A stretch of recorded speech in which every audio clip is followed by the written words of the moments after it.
ready to rumble! What up? What's going on? What's going on, world? It's your boy, Ryan from the Six, man. Salute to everybody tuning in. Salute to the boxing community. Shout out to everybody, man. Smash that like button when you come in. You know what I'm talking about, like Ann Wolf. Yo, let's start her off right. Really fight her. Oh, big right hand. One punch. That is it. Forget about the count. It is over. Yeah, not much going on this weekend, but boxing. We still got to talk boxing because we got boxing news. We do got Danny Garcia, the farewell event at the Barclays Center in Brooklyn. Shout out to Danny Garcia, man. He's definitely one of the guys I like in boxing for sure, man. You gotta love Danny. He took a lot of good fights, and I can't wait to see what he does with the Swift Promotions moving forward. Like, shout out to them that they got in the Barclays 1 and 2. They got the whole, they got the Millions deal. So shout out to Millions, man. You know what it is. But yeah, man, we also got the WBC Grand Prix. I believe that's on the 19th, or maybe it starts on the 18th. But I know my man Derek Pomerleau from Canada, he's made it to the semifinal in the middleweight division. And he's had 2 stoppages his last fight in the WBC Grand Prix. So I hope the young man makes it to the final, man. That'd be beautiful for him. And the middleweight division's they need some shaking up. The middleweight division is weak. So I hope my guy Derek can get into the top 10 and get himself a shot at a title. But shout out to everybody tuning in. Make sure you subscribe to the channel. Like, subscribe. If you want X-Men, make sure you repost the stream. Show me some love. But we got a little roll call here, man. I got my man Vega in the building. Shout out to my brother, man, Just Do Boxing. Go check out Just Do. He gonna give you all that good work, man. Every day around 4 p.m. He live, man. Shout out to my man Birdman. He said the Sixes. I got you, bro. My man Bones 13. What's going on? He said, my boy Ryan from the Six, man. What's going on? Bones. Hey, my guy Z Pacino in the building. You already know my guy Dr. Boxing Talk. Make sure y'all check him out. Big member in the building. You know what it is. My guy Doc. He got a great channel as well, man. True Power Media. What's going on? He says, salute Ryan from Texas. Big Texas. You already know what it is, man. You got Mars in the building. Salute. David Garcia, what up, champ? Good morning, man. Salute to everybody, man. I really appreciate y'all for tuning in. Make sure you support the channel, man. Smash that like button and tell a friend to come over here and talk some boxing. But we're gonna talk about this Danny Garcia card. It is his last card, his last fight. Danny Garcia, man, I honestly didn't even expect him to get back in the ring, to be honest. So shout out to him for I feel like this is more like it's a leapfrog event for his promotion and for the guys underneath the Danny's Swift Promotions. And I like this, bro, when guys do this.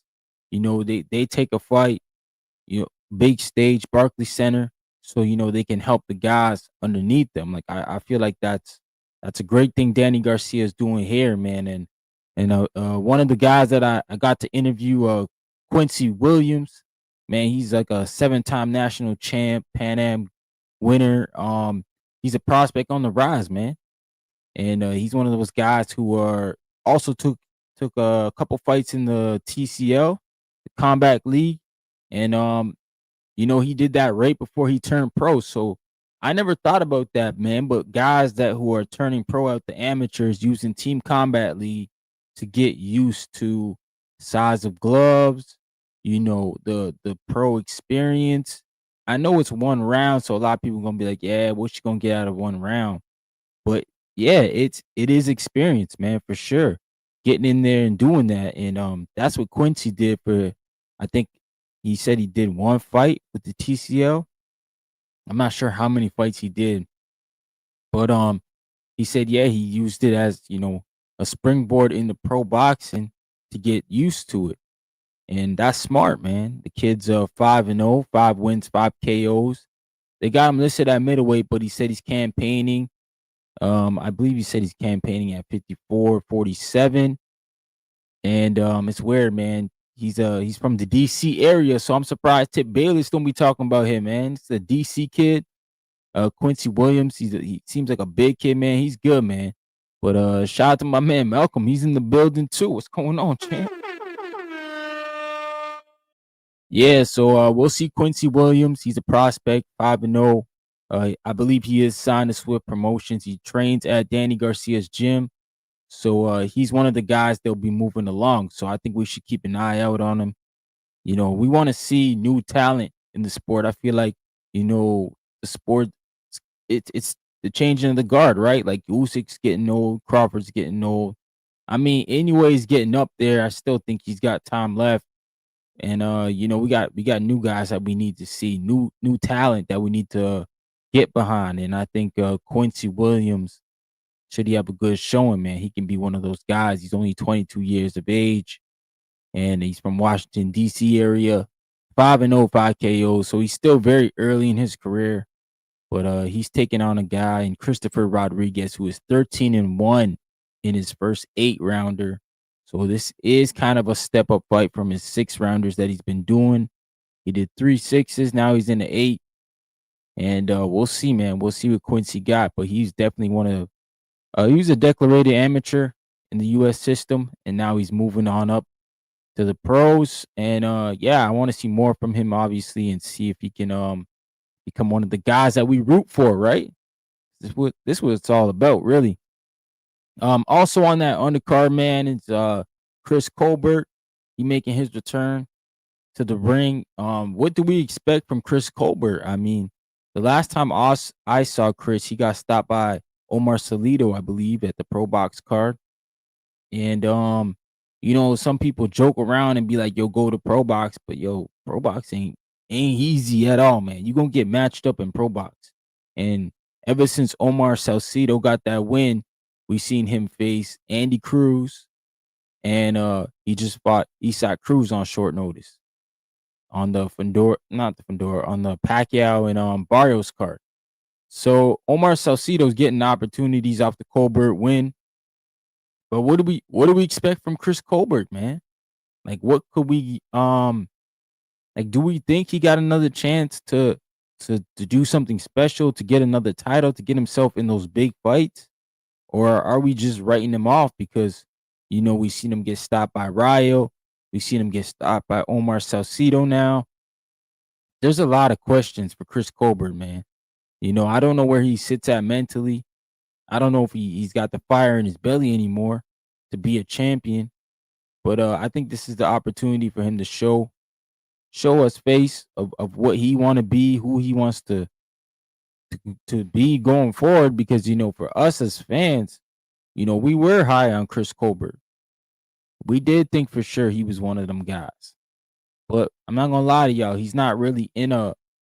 It seems like, yeah, he's in a tune-up fight, and that's for sure what he needs right now. But I just don't know if a win, this weekend for Chris Colbert does much other than get the ring rust off as he faces Balas Caro, who is 12 wins and 8 losses. This is at lightweight. So we'll have to see if Chris Colbert can get in there, look good, and what it means for his future, man. I don't know where Chris Colbert gonna go moving forward. I think he's kind of in that stage of his career where he might be a gatekeeper, right? He might be a guy that these young guys want to fight, just to say they beat a former champ. And that's just the reality of the situation for Chris Colbert. I don't know if he's gonna accept it or not, but he's on this card. 17 wins, 3 losses. We know where his losses came from. 2 of them by KO, Salcido, and Rayo. It's just back-to-back stoppages. So that's another thing too. He's coming in this fight with back-to-back losses by stoppage.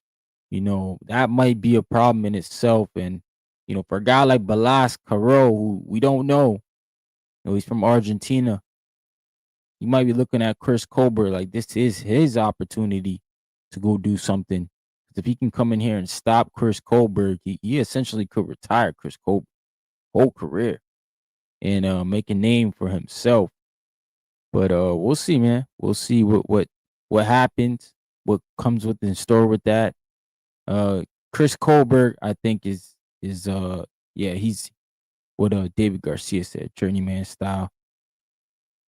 I don't know, man. He's a gatekeeper. I think he's in the same boat almost as Regis Prograis. Like he's a barometer fight now for guys who are coming up. And it'll be up to Chris Colbert if he wants to spoil the party or not moving forward. But he's got to get past this guy, his tune up first with Balas, who's got 12 wins. See how many KOs he's got, five KOs, so he doesn't have like crazy power. He's super featherweight, so Chris Colbert should be the bigger guy in this fight and should win this fight. But if he doesn't, man, it's gonna be hard. It's gonna be hard to root for Chris Colbert in that sense. But I think us as fans, we know where he at, man. We know where he at. Shout out to Let's Be Real in the building. No, what's going on, man? I appreciate you. Who else we got on the card? We got my guy, man, Keith Cologne, who's one of them ones, you know what I'm saying? Big Newark guy, Newark, New Jersey cat, Keith Cologne Jr. I believe he's 7-0, 7 KOs, looking to keep that KO streak alive. Keith Cologne is special, man. You know what? Maybe I shouldn't say that just yet, but he's a hell of a fighter. Obviously he's building his career. He's not doing this too fast. He's not out to the races. He understands this is a marathon, not a race. So he's building his career the right way. He's a free agent, but Keith Cologne's been on so many good cards, good undercards. Exposure shows that he's making the right moves, man. And whoever helps manage his career, they doing a good job right now with Keith Cologne. He's everywhere, man. At 23 years old, 7-0, 7 KOs. Like I said, he's definitely one of the prospects we're looking forward to. He stays active, man. He stays active. We'll have to see what it shows, what happens next, because this would be his holy. He's had a lot of fights this year alone. 1, 2, 3, 4. This will be his 5th fight of the year. And shout out to them, man, keeping him active. That's what you want from a guy who's a prospect. You want to keep him active. And 2025, it's been very good for Keith. This is fifth fight of the year. Third 6-rounder, so he'll probably be moving into 8-rounders early next year. And yeah, man, Keith Cologne is a great talent. Y'all got to go check him out, man. And I think for sure he's going to be a guy we're going to speak about in the future. Absolutely. For Puerto Rican boxing and American boxing.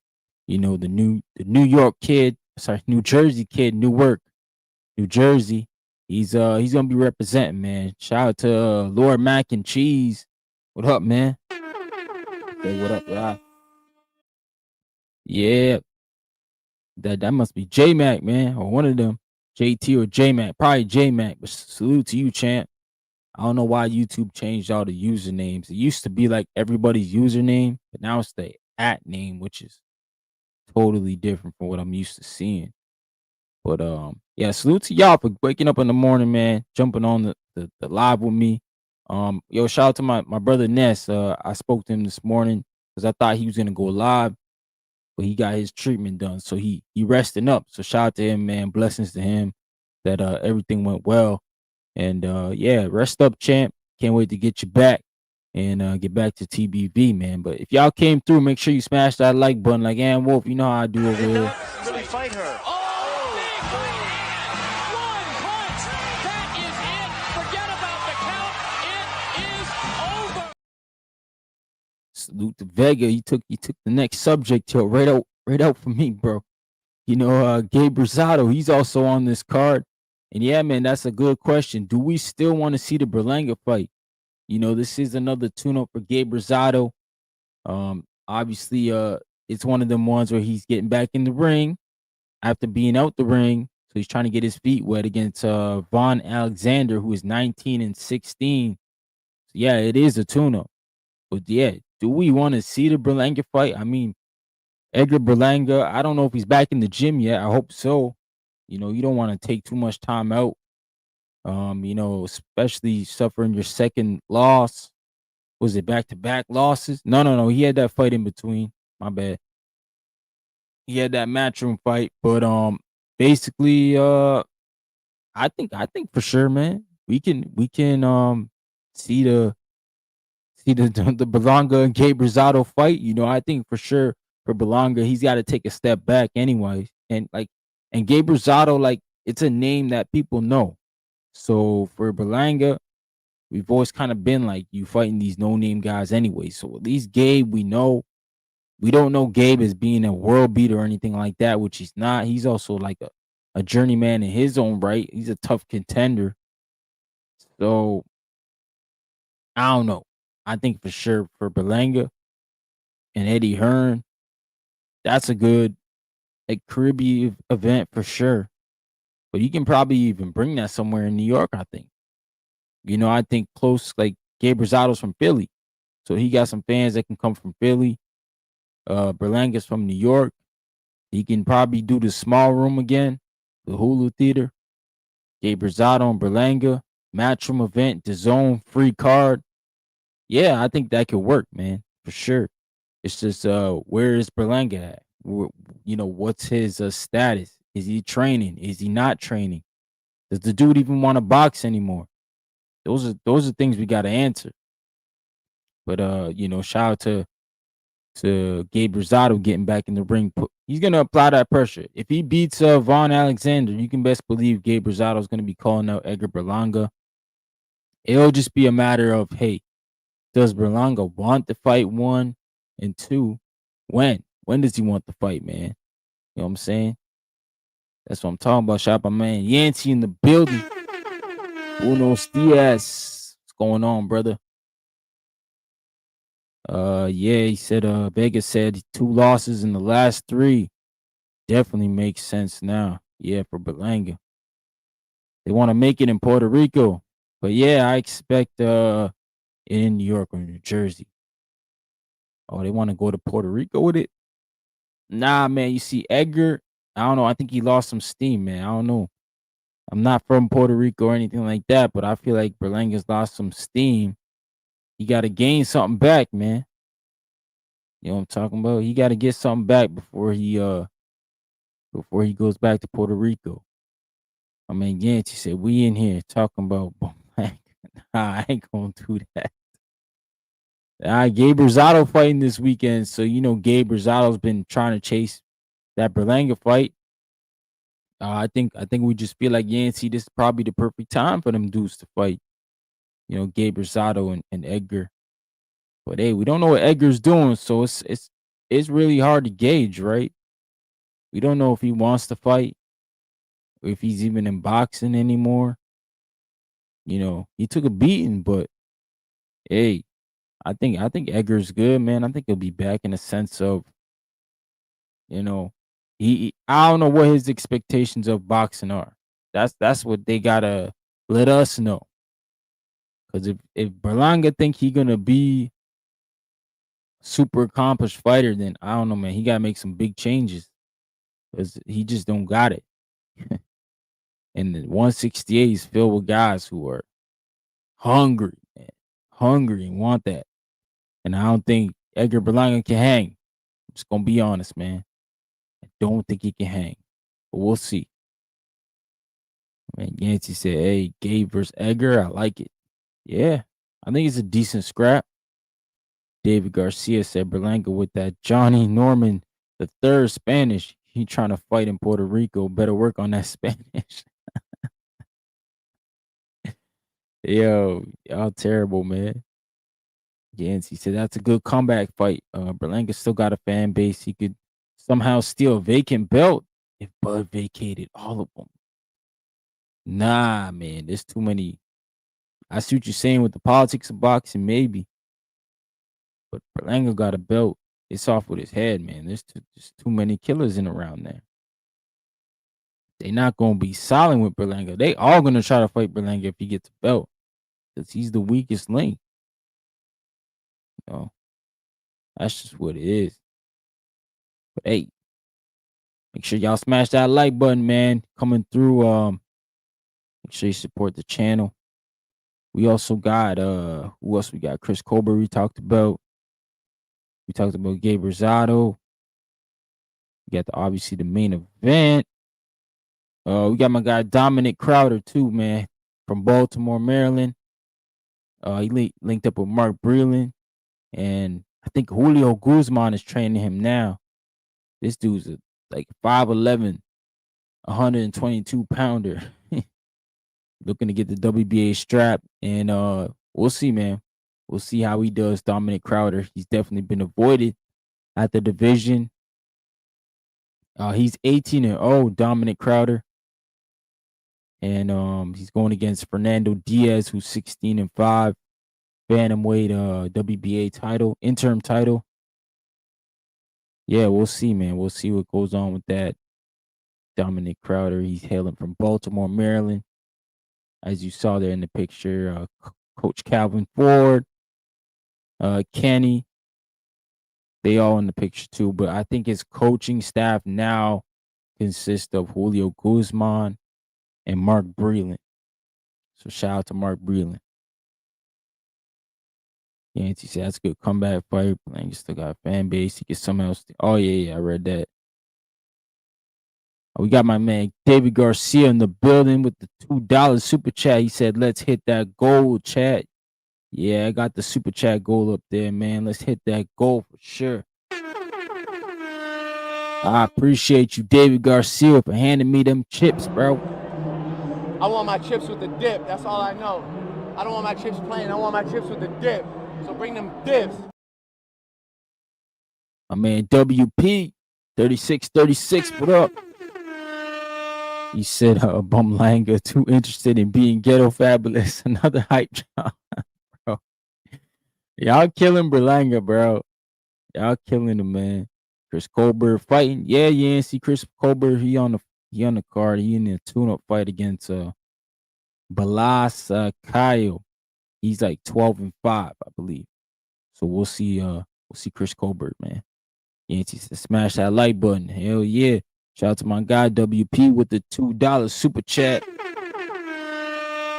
The chips with the dip. I want my chips with the dip. That's all I know. I don't want my chips plain. I want my chips with the dip. So bring them dips. Bring them dips. Shout out to my Blue Jays. They get them dips last night. But yeah, we'll talk about Danny Garcia and his opponent, Danny Gonzalez.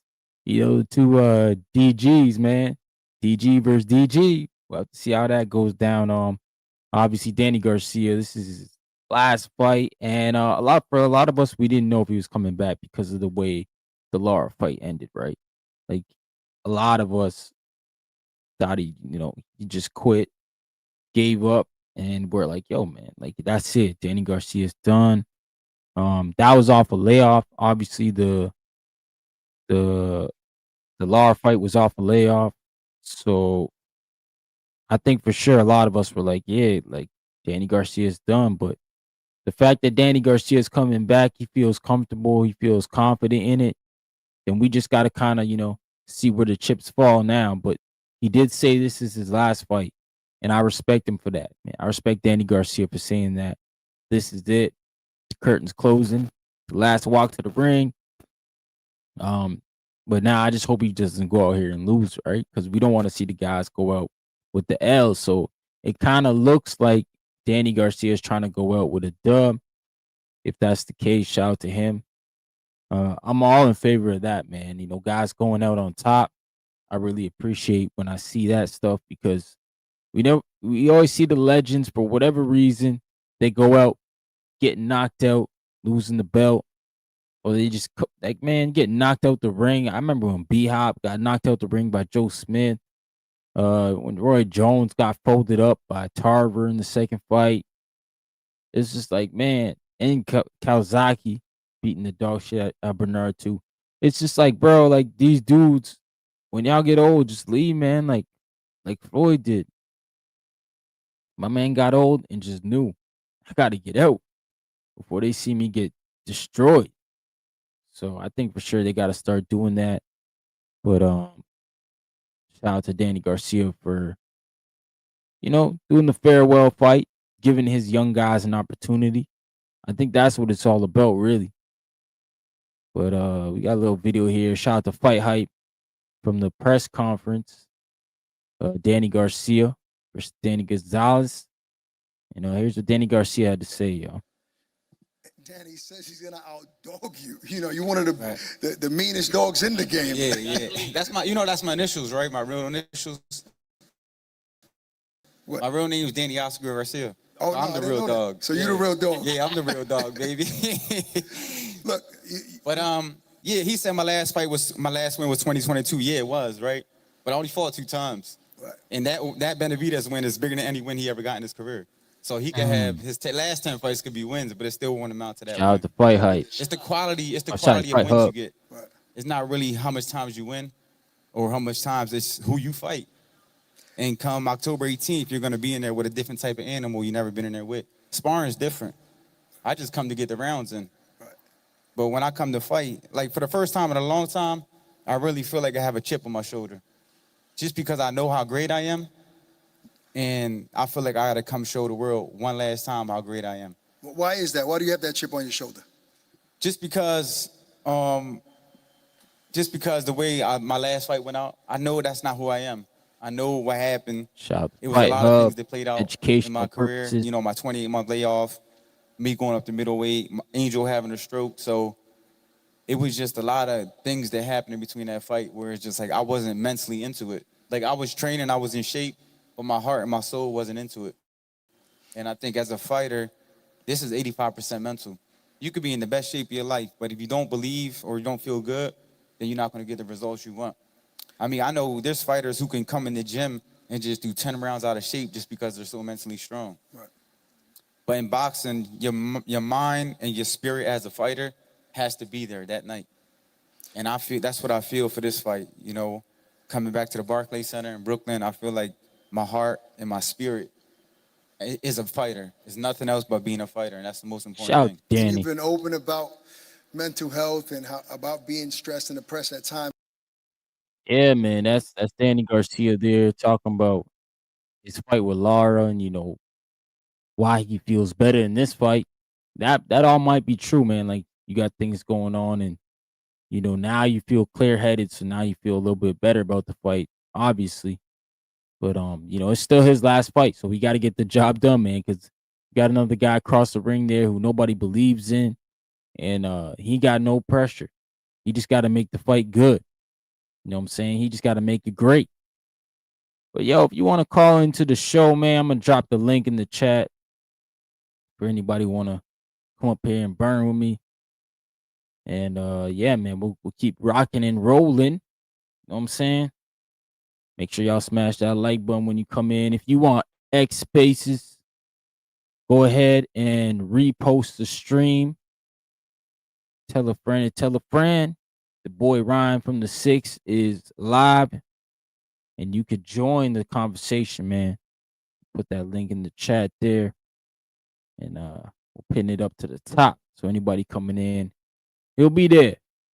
But yeah, Danny Garcia, man, he's definitely one of the former stars of the PBC, right?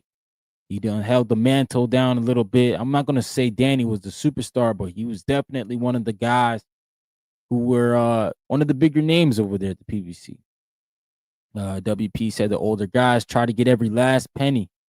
Don't blame them, but boxing is too dangerous to take that chance. Yeah, that's a fact. It is, man. It is. And for boxing, it's not a play sport. Like you don't really play with boxing, man. That's how you get burned. So I think you are absolutely right, man. Dangerous sport. Can't be out here trying to squeeze every penny and risking our brain cells. Nah, man. You gotta leave once you feel like, you ain't got it anymore. You ain't got the heart. Just leave, man. It's not okay to get absolutely annihilated. But I got another video here from Fight Hub. This one is Angel Garcia talking about PBC and potentially holding Danny, shelving him. We wasted 3 years of his life. And then we fought Lara. Lara ain't no slouch. He's an old veteran. Skillful veteran. And had great fights. Okay? And the reason I stopped that fight, not because Danny was hurt, I stopped it because the reward wasn't worth the effort wasn't worth the reward. Okay? It wasn't worth it. Because so much shit that was going on with politics that people don't know about. And I don't want to speak on that. I don't want to speak on it yet, but I'm going to tell y'all one day. Okay. Because a lot of bullshit that went down. So I'm going to expose a couple people. But I'm not going to do it right now. Can you give us a hint? Well, I can't because I can't do it yet. Just trying to do my job. No, it's cool. It's cool. Hey, listen, the media, that's why I got to speak to the media. Yeah. Right. I feel you. Yeah, but I'm going to do it at the right time. Okay. You know, Danny. The politics, loyal people. What do you think I'm talking about loyal. Danny been loyal. Loyal. No contract, no nothing. Loyalty. And then you get the stabbing of Caesars when they took him to the temple. Brutus. Yeah, Brutus, but the first night. That's what I feel. He's not like that. I'm like that. Yeah. So definitely know who we talking about, man. Danny only really been on one banner, you know what I'm saying? So you can't really say like it's somebody else or he went somewhere else and got screwed, right? So shout out to my guy Johnny in the building, the hangout spot. Going on, champ. It's a salute. Yeah, man, it sound like Angel got some tea to spill. But he understands, Danny's locked in right now for a fight, so it's not the right place, the right time. But I like to at least hear his comments because he said something about no contracts. So like I don't know what that's supposed to mean. Like they were never signed with the PBC or they took handshake deals. But yeah, it sound crazy because I don't know how you can not have contracts, man. I just don't know why fighters do that in this sport, in this climate of knowing what it is. Why would we, not have the shit in writing? Nah, you got to have everything in writing, man. So if something hits the fan, you covered. Because literally, we kind of saw this with H2O, Ashton Silva. Like Jake Paul came out and said, look, man, we never really had a promotional deal with you. Now, how crazy that sound? So it's like, yo, I'm fighting on the banner with you guys, looking like I'm being the first guy y'all pushing. But like we don't even got nothing on paper. I don't know, man. I think that's crazy. But hey, this is boxing. This is the Wild Wild West. A lot of rules are moved around. I saw something about, I guess there was an ALIAC meeting yesterday with the California Athletic Commission. Everybody was there except for boxers. There was like no boxers to represent. So it's like, what the hell is going on? A bunch of people who want to change it so that, they can make more money. And the people who's supposed to be making the money, the boxers, they're not even there to have a say. That's wild. But yo, shout out to Danny Garcia, man. His favorite moment for me personally was probably Lucas Matisse fight, which was on the undercard of Canelo and Floyd. That was kind of like the turning point where I was like, oh, damn, like Danny Garcia's, he the real deal. He beat a puncher. Argentinian puncher, Lucas Matisse. Him and Maidana, they was coming up around the same time and they were knocking people out. Heavy-handed fighters. And yeah, Danny Garcia beat him, man. And I was like, all right. Danny Garcia is real. He had that no-look hook. You know, that I hated to watch. I'm like, how the hell you were landing the no look hook, man? But Danny, that was the signature move. That's what we knew Danny for. Definitely one of the best ticket sellers when it comes to the Barclays Center. He has so many fights there.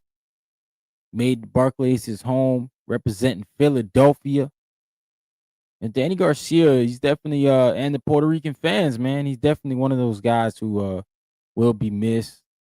Um, I'm not gonna say he's the first ballot Hall of Famer, but I think he'll get it eventually. I'm not gonna say he's the first ballot Hall of Famer, but I do believe Danny Garcia will grace the room of the Hall of Fame. Um, I'm just not sure when. I don't even know how many attempts you get before you're off the ballot. I'm sure he can get in though. Should be able to. But that all depends on who's in the class with you.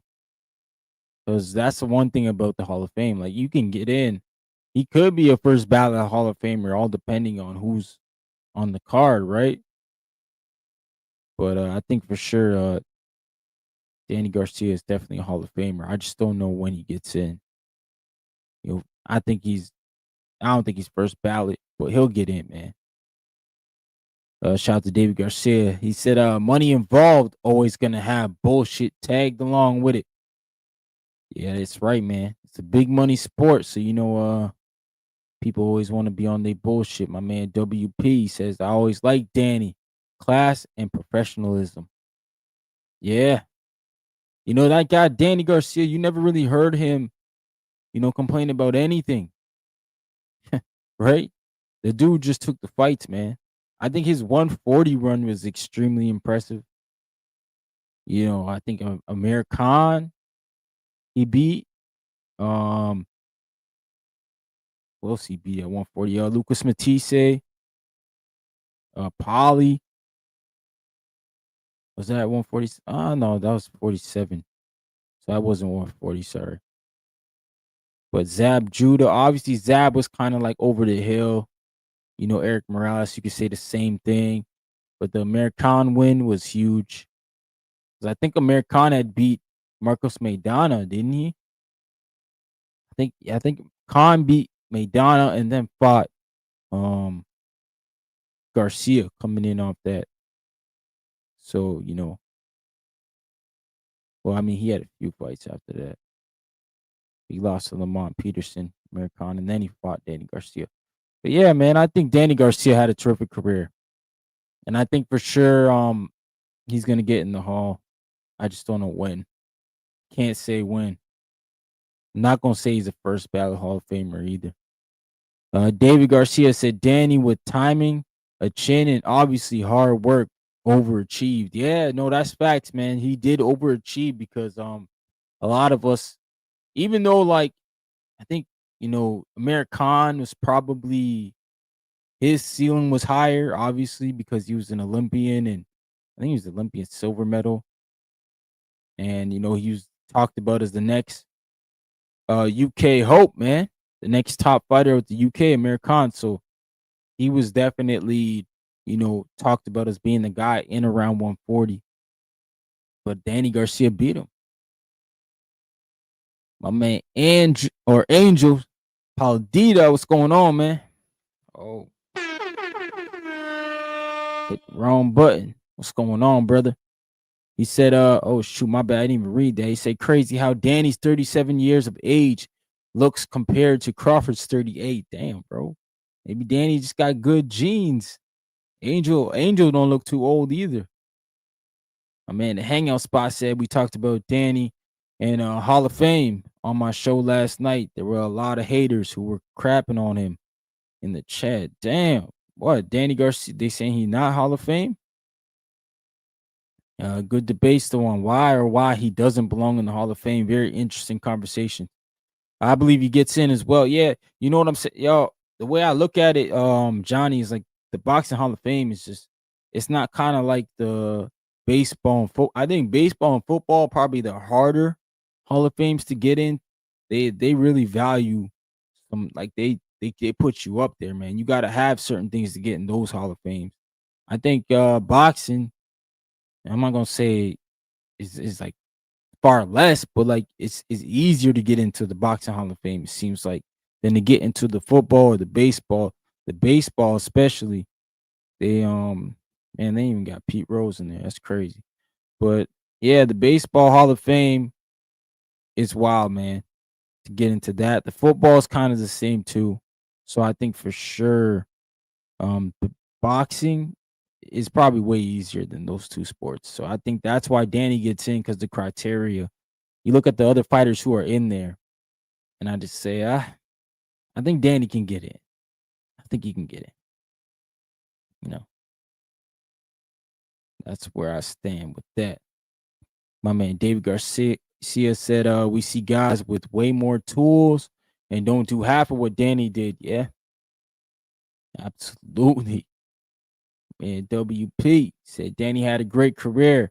It's not his fault. He was tied to a joke or Jake, joke promotional company. His promotional company stunned a lot of yeah, man.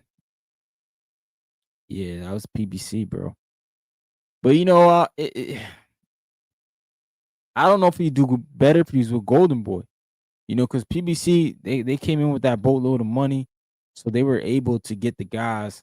And like a lot of us are saying here, Danny overachieved. So when Danny got a chance to fight those names, they probably weren't like thinking if he wins or loses, they didn't think anything of it, right? Especially if he loses, they're like, oh, we never expect him to be champion anyway. So he just kept winning, and I think that for sure was like, oh, okay, we can invest in him now because now we're making money off him. Man, David Garcia, he said, who had a better career, Sean Porter or Danny Garcia? Yeah, that's tough, man. I think Danny Garcia beat the better name, so I gotta say Danny though. Yeah, WP said Danny isn't ghetto enough for a lot of the USA boxing fans. That's sad that you gotta say that, man. I mean, why do you gotta be ghetto to have a fan base, right? Like you should just, if you good, why wouldn't people just get behind the guy who's talented, who's a great fighter? Why is it got to be all about what he does in his spare time and the way he acts, projects himself? I don't know, man. I never understood that.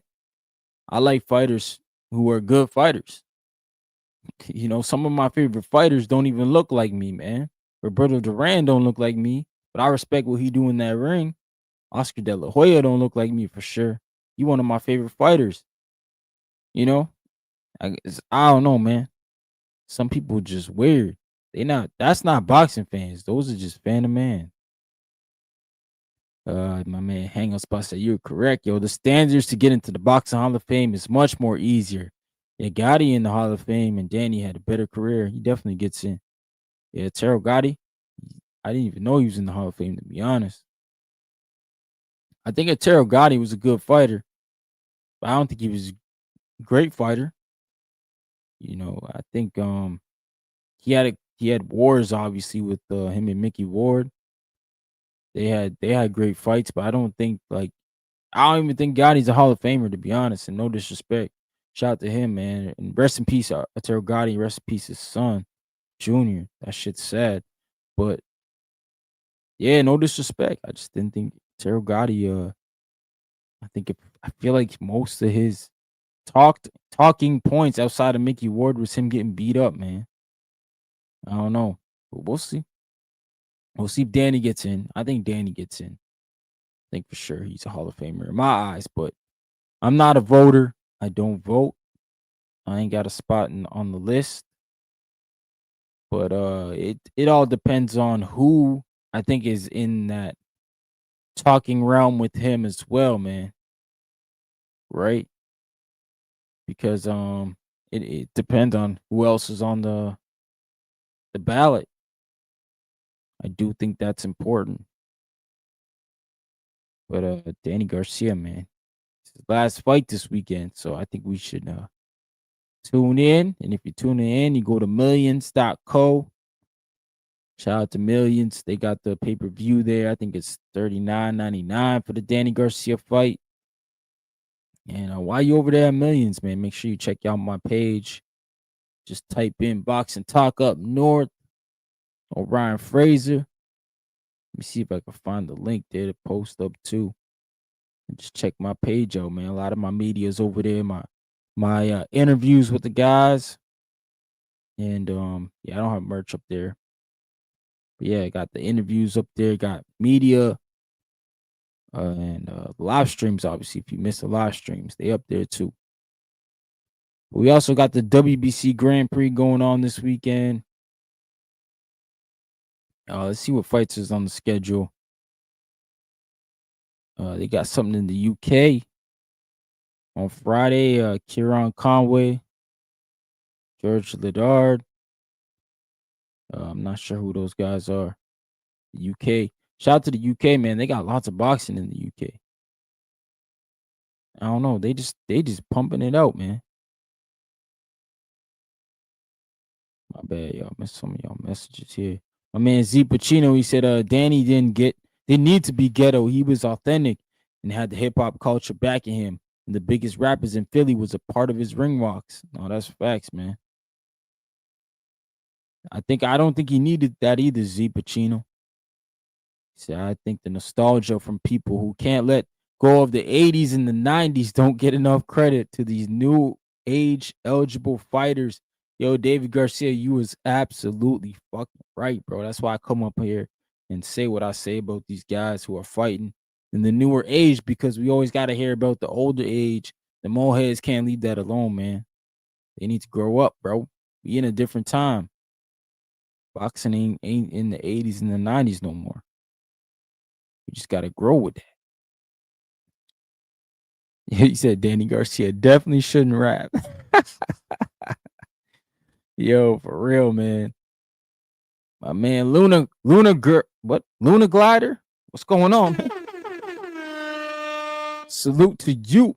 Said the Grand Prix on early Sunday morning. Yeah, the 19th. That is a Sunday morning. It'll probably be an all-day event then. So, I mean, we got boxing on Saturday night. And then if you want to get up early and watch the Grand Prix, you know what I'm saying? You could do that. You got something on set. She said, Danny, rap game as good as your Spanish, Johnny. Damn. That's crazy. Yo, not gonna take that one, Johnny, man. I mean, WPC, he said, top USA boxers, top UK fighters fight each other. Why not? Why not? Why not, man? Could we get a UK versus USA? That'd be dope. Got Toledo Treese in the building. Going on. He said, I like George Lidard. Okay, you got George winning this weekend? Okay. Man, WP said, looking forward to the Grand Prix on Sunday. Yeah, man. My man Mars, he said, Danny Garcia to play Tony Montana in Scarface remake. I mean, yeah, he probably young enough to do it, man. Oh, man. He said, who you got in that fight, Conway or Lindart? Honestly, I don't even know who these guys are, unfortunately. I got to go probably watch some tape now. But yeah, let me pull up the schedule. Because, yeah, that's the first thing that I saw. It's on tomorrow, Friday. But yeah, looks like Shannon Ryan's fighting too. I think I seen her fight before. I got mixed feelings. I'm like, I don't really know if she's it or not, right? Yeah, Kieran Conway and George Lindard. They headlining tomorrow. And we got the fight we talking about today, Danny Garcia. Oh shoot, Near Albright and Richard Comey is on this fight too. Damn, I didn't even know they was on the card. Let me take a look again. I don't remember seeing them on the card, but maybe. Nah, I don't see no Richard Comey or Near Albright. That'd be a good fight though. Shout out to Albright. He beat Kelvin. He He beat Calvin, and my dude ain't got a call back. That's wild. Then again, we don't know what Top Rank's doing, man. And then we got MVP promotions also on Saturday. We got URs and Neri fighting in the main women WBC World Junior Flyweight Champion. Then you got Teslie Robinson and Logan Holler, the co-main. And then a week after, or not the week after, but the week after, Joseph Parker and Fabio Wardley. I'm not sure what's going on with this undercard, yo. Parker, Wardley, and that's a pay-per-view event. That's nasty work, yo. Why they do that to us?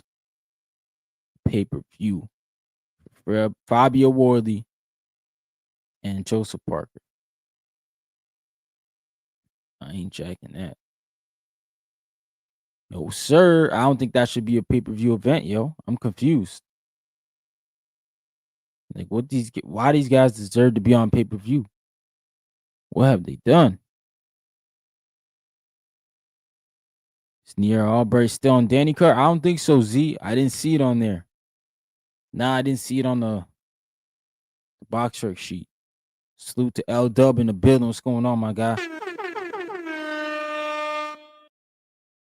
David Garcia said Mikey Garcia not being in the Hall of Fame yet is a joke. Yeah, Mikey Garcia should be in the Hall of Fame for sure.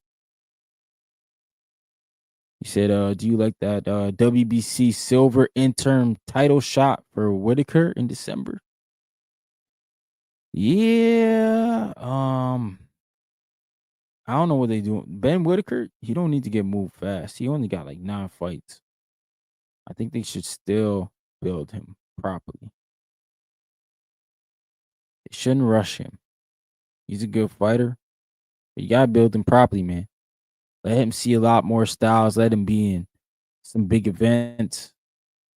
You know, let him go through a little bit of adversity. Yeah. I'd like to see, for sure, I'd like to see Ben Whitaker in some other fights. But, you know, as far as going to fight David Benavidez anytime soon, nah, man. Hold up on that, bro. Yeah, you know, David is the WBC. Exactly. He's the champ. So, yeah, Ben Whitaker could slow down. We don't need to run to that smoke just yet. Got stock chasers in the building. They knew what they heard. What's going on, champ? Yeah, man. I think for sure David Benavidez, he need to shake something too, right? He need to win. But I got that link in the chat, yo. If y'all want to come up here and talk about Danny Garcia or any other thing with boxing, you know, all things boxing we talk over here. So yeah, hit that link. If you on X, you gotta go over to YouTube. Gotta go over to YouTube, type in Boxing Talk Up North, and you'll see right up in the description. I got it pinned to the chat. I got the invite for the call in, man. Shout out to my guy Stock Chasers, my member for 2 months in the building. You know what I'm talking about, big dog Stock Chasers. Rocking out with me, man. We still rocking, dog. I can feel it coming in the air. Yes, sir. Got my brother, man, from Ohio, Toledo Trees. What's up, man? Yow. What up, gang? What up, though? We in here. Yeah, man. Ohio. Yeah, man. I heard you talking this Danny Garcia, man. I don't know, man. I like it. I like this fight, though. I like the farewell. Like you say, I like that he giving us a conclusion, a close out on the career, man. I like that. I like it. This is closure, man. I didn't like that Lara shit pissed me off. I ain't gonna lie. I didn't like I didn't like to see him go out like that. That shit was kind of sad, man. And he was going up to 160 because like even when we seen it, I'm like, damn, what the fuck Danny doing? That ain't the play, man. You and Earl and shit. That shit didn't go too high. I don't know, man. I ain't like it. But then I ain't expecting him to get stopped though. That shit was nasty. So yeah, this is good. I like it, man. Go out on the dub, you feel me? restate your name, restate your flame. You feel me? Get the fire back in. You go out on the high note. I like it. But I was hearing that Richard Comey and not here Albright. I heard that was on the card. I don't know if that's true or not. I seen that shit. I hope that's on the card. It would, because at first it was supposed to be Ashton Slide, wherever the fuck, man, who got Really? knocked out. Yeah, who got knocked out by your mans. He was supposed Yeah, to be yeah. fighting. Yeah, Richard Comey. That was supposed to be his fight, but he pulled Damn. out. Yeah, I don't see it on BoxRec anymore, so I don't know what happened. But damn, that would have been a good fight for H2O. Yeah, facts. That's what I said. You know, Richard Comey, that's a good little name, man. He been in the ring with a couple guys. Shout out Robert Easter. We got our strap with gang. Shout out to Toledo, Ohio. But Hey, Richard I see Comey. your man added to that Jake and Tank. Yes, Albert sir. Bell. You seen that? Hey, you knew he was gonna get to it, of course. Yeah. Fuck around. I'm like, hey Ryan, I seen that shit. I said, huh? I started instantly looking up flights. I said, shit, I might have to make my way. Down to Florida, boy. Yeah. Yes, sir. I said I might have to make my way. That shit look, I'm kind of okay. We in the mix. We in the mix. I just want to know. I'm just curious to see who he's gonna fight though. Yeah. They didn't say an opponent.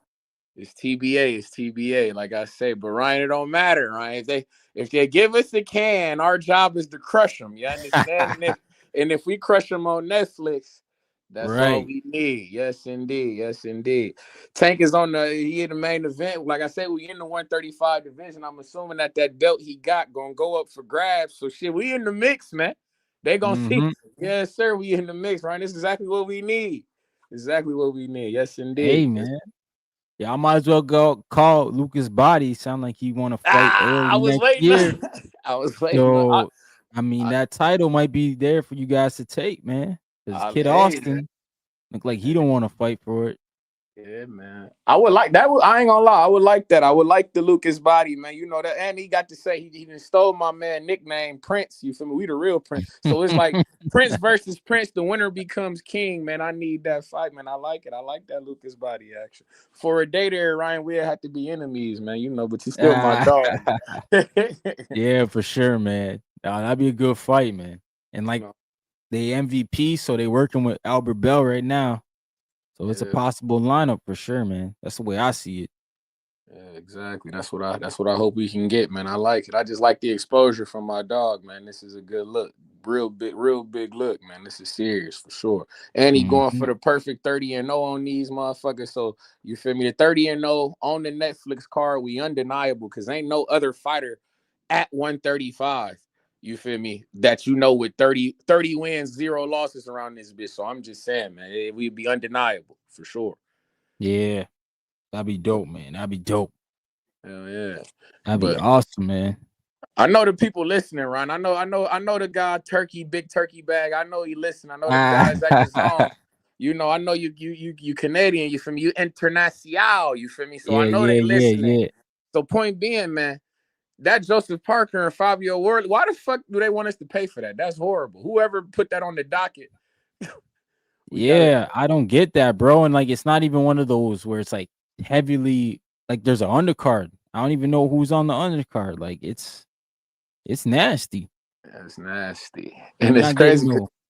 Brandon Lee, at least. Brandon Lee's with Queensberry. He's supposed to be fighting. Yeah, man. I don't know what the fuck Brandon Lee been. He signed? Did he get a fight yet? I feel like he fought one time with them, right? I think he fought on that Jahad Tucker and Chuck Simpson on the card. Okay. I think he fought on that. But other than that, I don't even know where else he's fought. Yeah, man. See, that's a fight that I was before my guy Tiger Johnson had got this Nicholas Floss. I was thinking maybe Brandon Lee would have been a nice little fight for Tiger Johnson. I thought both of them guys, you feel me? Prospect-ish guys who need to, you feel me, move forward type shit. So, but I like the Nicholas Floss. Speaking of that, what you think about that fight, the Floss and Tiger Johnson, gang? That's a good fight.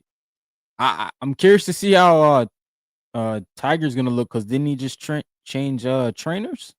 Yeah, he did. He did change trainers, so I don't know who he's with now, but that could be a factor for sure. definitely, man. I seen that Yeah, your man man. Lubin trains trainers too. I'm a little bit worried about him in that Virgil fight actually because of that shit. That Yeah. shit. Yeah, I Yeah. wonder if is he gone back to Cunningham or no? I don't know Yeah, who he that went that to. is. You're right, man. That shit strange, That is an man. Yeah. issue. Yeah, especially when it's like your big damn near your biggest fight. Like you right, I won't say your biggest fight because you've been in the ring with you've been in the ring with a couple Right. guys.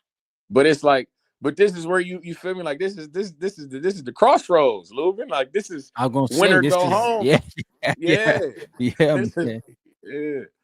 This is serious. He lose this, he fuck around, never get another title shot ever again. Yeah, that's a fact. Even though he's trying to say if he wins, he want Sebastian, and I don't blame him, man. Get your get back. Yeah, man. I don't Shout know. out to him, man.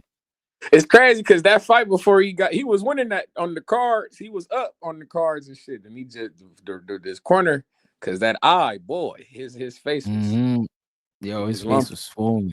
Yeah, he His was face was swollen. he was lumpy for sure. He was looking like Martin.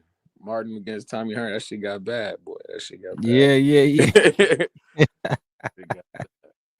But Nah, man, that's dope, man. That's dope. We got in here. Aman Khatib is back in action. Oh yeah, I think he's fighting in Okay. Canada. December 11th. I like it. I like it. I like Imam Katayev. That's the guy who I wanted. That's who I wanted Najee Lopez to fight when they was talking that better BF shit. I'm like, man, let's put him in there with Katayev first, man, and let's see what he can do with him first. You feel me? Oh boy, my man. Stock Chaser said Alberto Campana making noise. Yes, sir, my dog, Alberto Campana. You understand me? Yes, indeed. Shout out to all me hermanos. I hope they be tuned in. You feel me? Watching their Netflix. Put the subtitles on if you need to, me hermano. We Yeah. fuck with you. Oh man, my man Z Pacino said, "Same here, Treese. I don't trust K Kamara." Oh, Yeah, that's who Lubin with. K Karoma. Okay. okay. That's shorty. That's He was training different. Sandy Ryan.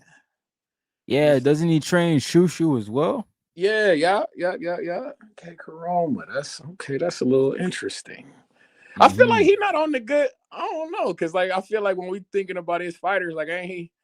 Like if I'm on his, like, if you thinking about K Karoma fighters, he ain't really got a good like track record right now. Yeah, Dude. wasn't Would you it say? Montana Love was one of his guys, I think, too. Like, Yeah, Shushu ain't really coming off the best. They were saying that he lost that fight against the Gallo and shit like that. Then Sandy Ryan she went 0-2 with Michaela Mayer and shit. I don't know, man. Shit, I might fucking hell. Virgil, you might be up on. I don't know. It might not be no Lions in the camp. Shout out Anthony Yard. Yeah. Nah, man. That's crazy. I didn't know he went over there. K Kamara, man. Wow, that's crazy. That's different. I wasn't expecting that myself. Yeah. Now I didn't really know who to expect either because it was never really highlighted. Like I didn't even know we left Mark Farad to start with. So oh well. Lubin, I just he's got seen the the post. experience.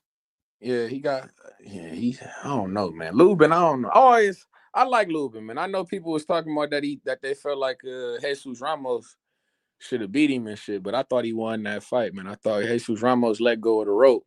You feel me? At the fight, so I don't know, man. Nah, man, that's crazy. I just hope for good action. It's the same day as the border war, so you feel me? Oh yeah, it is. Yeah. Border wars. My man Yes, Z Pacino. I seen him running on the gram. He ready, man. Okay, we working. I like it. Tip Bayless, I hope you somewhere where you know that motherfucker always somewhere listening to somewhere. Motherfucker, you better be in the gym because my dog, my cow B, will be on that ass. You hear me? Let's do it. Mike Cal working. He I see working. he got another fight lined up or something I saw. Yeah, man. My guy's a machine, man. Working, man. This is serious, man. That man Tip, he in a crossroad fight too, because if he lose, man. Word. His winner go home again. Word. That's funny. It's Man, if crossroads he shit. lose, Serious. man. Damn. Nah, This shit Tip, you serious. got to make sure you sparring, Tip. Word. I seen that man, Dave. Speaking of crossroads fights and Midwest Mafia members, shout out to my nigga Jarday Anderson, not Jared Anderson, Jarday Anderson. You feel me? Out of Davenport, Iowa, who knocked Lorenzo Medina shit loose. You understand me? I know Oh you seen it. yeah, Yes, yeah. indeed. That Yes, was indeed. yo. That was tough. That was tight, man. I Oh, like Lee. I like to see it. You know, every time I like to see shit like that. You know, I know Ness was somewhere, you know. What the fuck was he calling Yo, that? The Cuban James. Tony, get that shit out of here, man. The yeah, Cuban man. James phony, man. He getting beat on, man. My man looked like he was way too out of shape. I was like, damn, No, word. stoppy like that. What you think about That's, like guys like him when they make these like these super cruiserweights and bridgerweight divisions and shit like that for guys like him? Do you think like I was telling somebody, I think Wilder need to be thinking about that bridgerweight belt. Like, why the fuck don't he go down there and get that belt, man? That's the easy yeah, two-time division champion on the low. You for me? You get that shit real quick. Why don't he do some shit like that? If that was yeah, Ryan, would you tell him to do something like that? Fuck with that bridgerweight, that super cruiserweight action. What you think about that? yeah. I would, but I don't know. I don't even know if Wilder knows what the Bridger weight is. He probably never even heard of it. So he probably looking at it like, yo, why would I fight those guys? You know, these guys, they get egos, man. But yeah, you're right, man. He could be a 2 division champ. Not even understanding that. I don't know if he can make cruiserweight though. I think that'd be a little tougher for Wilder right now. But even if he could, shit, him and Jay Apatow, that'd be a fucking good fight. Facts. Ooh, I like that. That would be a good fight because it cruiserweight, it ain't no fucking action down there anyway. Shit, we hearing Jay Apatow talking Mhm. about coming up to heavyweight and shit, or we hearing Benavidez talking about going to fight him and shit like that. So, Yeah. only 2 people there is what Zerto Ramirez and Jay Apatow. For real, them the only 2 fights that's the Yeah. only fight I want to see for it.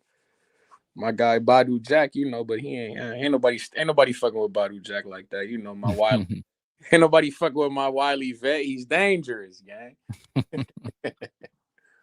Nah, the Badu Jack still gotta fight that other dude, Noel, whatever. They got a rematch.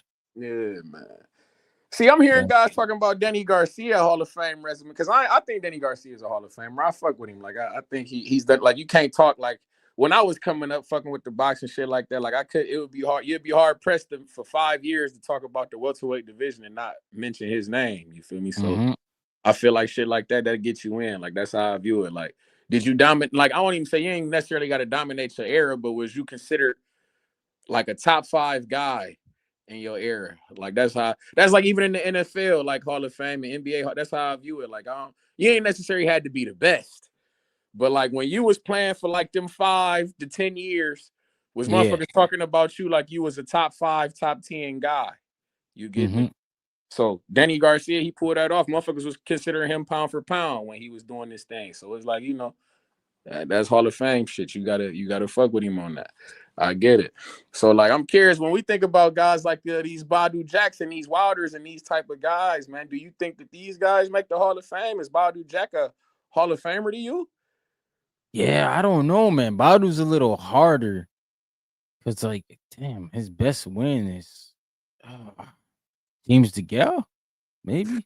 Maybe that shit nasty. So he got a lot of draws too. That shit kind of Yeah, that's a problem. Like his Badu record got, funny. yeah, he got to the big fights, but then yeah, he had the draws. Yeah. He would have beat Adonis Stevenson. That would have been his biggest fight. Facts. Yeah, he had 3 draws. Yeah. I don't know, man. And then he lost to Jean Pascal. I was about to say, I know that's your guy, that John Pascal shit, but it's like that shit was, I mean, that was a fight though, you know. I mean, shit, man. Yeah. I mean, he beat Butte. Lucian Butte, but I think Lucian was over the hill when he beat him. George Groves. Oh man. Anthony Durrell might be his biggest win. Shit, man. Took his shoot. Yeah, Badu, I don't know, man. It's tough. It is tough to see if he gets in. Because it's crazy. Because Wilder gets in, I think, because of the title defenses. Well, he had like 10 of them or something like that in a row. Yeah. Him and Ali, they done had the most defenses at heavyweight. So it's like that shit. You gotta, you in the same sense with Ali. That shit, yeah, that hit a little different. Right. That's a fact, man. Badu, yeah, I don't know. He might squeak in. He might. I think the criteria for boxing Hall of Fame is a lot easier than the other sports. Yeah. I don't know, man. This guys just be little guys. It be guys like that, man. Why this Badu Jacks of the world, man? These type of guys I know motherfuckers like Sean Porter. I feel like he gonna get in. He should get in. He ought to get in. Like these type of guys, man. I don't know, man. I like Badu Jack though, and I felt like he provided good fights. Like you said, when you look at his resume, it make your eyebrows like your shit do lift up a little bit. Like, damn, you fought him. Damn, you fought him. Damn, you is So I don't know. Yeah. And that division that he was in is just a funny division. Like, it's right. Yeah, it's light heavyweight shit. Like, I mean, it wasn't like he got the chance to fight like a Bernard Hopkins or no shit like that. You feel me? So I don't know. Nah, that's true. That's true. Yeah. There was no B-Hop. Yeah. And even if there was, it would have been the old B-Hop. Exactly. Wouldn't nobody want nobody fucking with Joe Smith off that dub like that, man. we be more upset with Bernard Hopkins than we be happy with Joe Smith. That's bullshit. So, yeah. Hey, why your old ass go in the ring to get punched out like that, bro? Yeah, we was upset about. I ain't gonna lie, I was mad as fuck about that. Bernard Hopkins was my guy, man. He was one of the guys. Him, like that, like it's crazy because when I was the light heavyweight division was one of them divisions. Like they had like Jermaine Taylors, you feel me? The Chad Dawsons, these type of guys. Yeah, we was fucking, man. Yeah, man, we was fucking with it, man. I used to like Jermaine Taylor a lot, man. He was that guy. Nah, Jermaine Taylor was. I liked him too, man.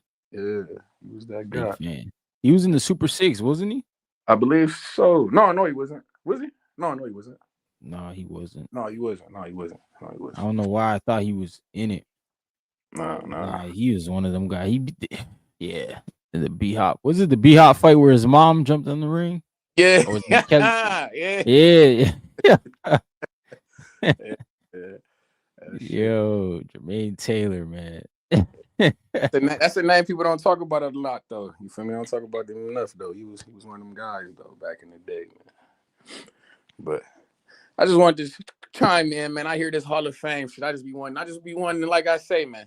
If you one of them guys for about 5 to 10 years, if people was talking about you like you was top 5, top 10 of those 5 to 10, then that's how you get in. You understand me? But yeah, man. Shout out to you, Ryan, man. Appreciate you talking this treats, man. Yeah, man. We gonna be tuned in, man. I hope everybody be tuned in too. No, what is that? November 11th, November 14th, man. My dog, Alberto Campana. We in the mix, baby. But you be cool, man. I'm check back in with you. Yeah, man. That Netflix. Shout out to Albert Bell, man, getting that fight. That's what you want. What up, Mozzie in the building? I mean, David Garcia said Badu Jack shouldn't, but Wilder should get in. Yeah, I agree, man. I think Badu Jack, he just hasn't done enough, beat enough guys. And like he didn't have enough title defenses, right? But hey, David Garcia said Taylor pulled out of the tournament due to injury, so he didn't participate. Okay, so he was signed up for the Super 6. That's what I thought, man. Like Jermaine Taylor, I think he fought like everybody in around his division. So that's why I was like always respected him. He fought Kelly Pavlik, he fought B-Hop, he fought who else he fought, man? I think he beat No, I don't want to say he beat B-Hop. He did beat or Arthur Abraham, Carl Froch. Yeah, man, he fought a lot of dudes.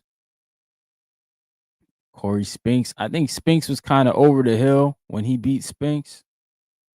Winky Wright. That was a draw. Yeah, he beat B-Hop twice. I think Jermaine Taylor had a good run, man.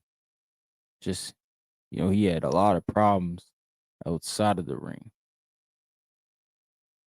Shout out to Old Wizard in the building. Luna Glider said Jermaine Taylor versus Kelly Pavlik was a good fight. Yeah, Kelly Pavlik was a good fighter too, man. Yeah, Winky Wright, that was a good fight. They fought to a draw. Winky Wright was one of the few guys who, I feel like a lot of people just didn't want to fight because his style was hard to beat. Winky Wright with that hot guard, crazy defense. I don't think we'll ever see anything like that. Like high guard walk you down like that. Wow, man. But yeah, we also got the WBC Grand Prix. How do you guys feel about the Grand Prix? Has it been good? I've watched a lot of the WBC Grand Prix. Shout out to Troy Nash. I think he's probably the most recognizable American that I've taken away from the tournament. He didn't technically get an L because it was a draw and they went to I think the fifth judge is who they have. They went to the fifth judge and that's how they determined who moved on and who stayed. So Troy Nash still got an undefeated record even with all those fights in the WBC Grand Prix. And I'm pretty sure he was the youngest dude in the Grand Prix. Definitely the youngest in his weight division. So he got a ton of experience, got a lot of exposure to Saudi Arabia. And I think all that will help Troy Nash in the future, man. He's going to be a good fighter. And then I look at it on the other side of the Canadians, Spencer Wilcox, Eric Bazaran, they both lost, but they had good early wins. They had good exposure. They had a good talent that they were facing against. They got good wins. They took guys' O's. And that's what you got to do in boxing. So shout out to both those guys. I hope they don't stay out the ring too long and they both get back up and get back to it.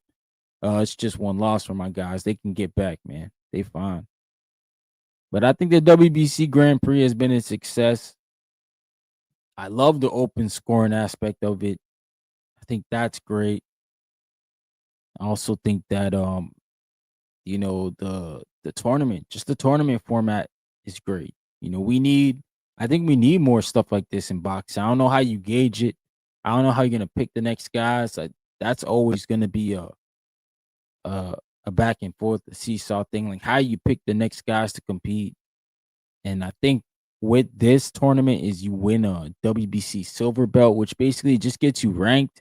So the tournament's really for the guys who don't have the big backings, don't have the big media outlets looking at them, don't have the Olympic pedigree. So this is how they get exposed, right? May not have a lot of money to travel to go to the conventions and stick up for yourself. And like I say, you don't have the sanctioning bodies behind you because you don't have the big promoters. So this is how you do it. You go through the tournaments, the WBC tournaments, and whatever other tournament they can make. My man, David Garcia said Taylor lack of discipline and a suspect chin were his biggest downfalls, but dude was a bad man. No, for sure, man. Toledo Tree said Jarrett Hurd reminded me of Winky Wright with the less defense. Yeah, Jarrett Hurd did have that walk down style as well. He tried to mimic it. Hurd was warlike style. Wore him out quickly. Yeah, that's true. That is true. And when it came to it, that's when he started to get stopped, man, because the punch resistance. But yeah, I think the WBC Grand Prix, if we can get something like that every year, that's great, man. Because you think about the activity that these guys are going to get who make it to the final. That's 4 fights in a year. I know for Derek, he was ranked number 27. Derek Pomerlo, he was ranked 27 when he started the Grand Prix.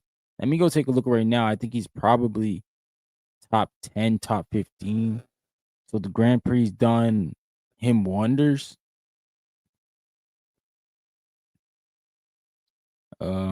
Sorry, he's not top 10. He is top. Yeah, he's 16. He's sitting at number 16 right now. So he's moved up, 11 slots. He was at 27 before. Moved up 11 slots with 3 wins. And you got to think, if he wins this one now, he's going to get pushed into the top 10, which will put him at 15-0. Yeah, they're all 6-rounders, which is another thing, but their quality. Like, he's faced a lot of undefeated fighters in this tournament. This guy here that he's facing is Carlos Sinstera, who's 13-1. Like, yeah, this is a good fight.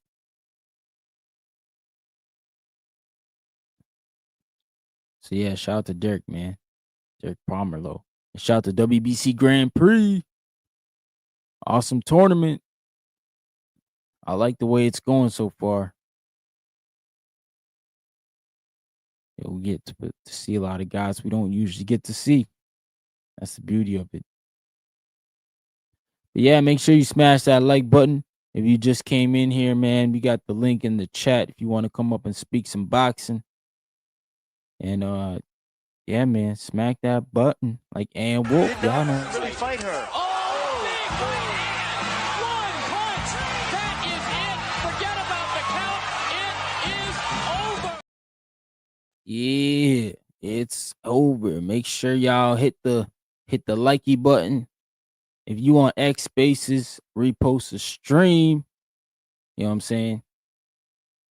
Get some more people up in here. Shout out to all my people on X. Shout out to everybody on Twitch.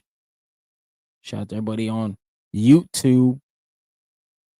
Yeah, we got the Danny Garcia fight going on this weekend. Farewell.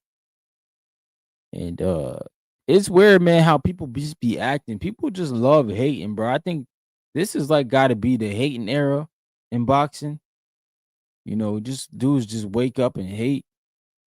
'Cause I was like scrolling yesterday and I saw somebody like, oh, look, the Danny Garcia fight ain't selling.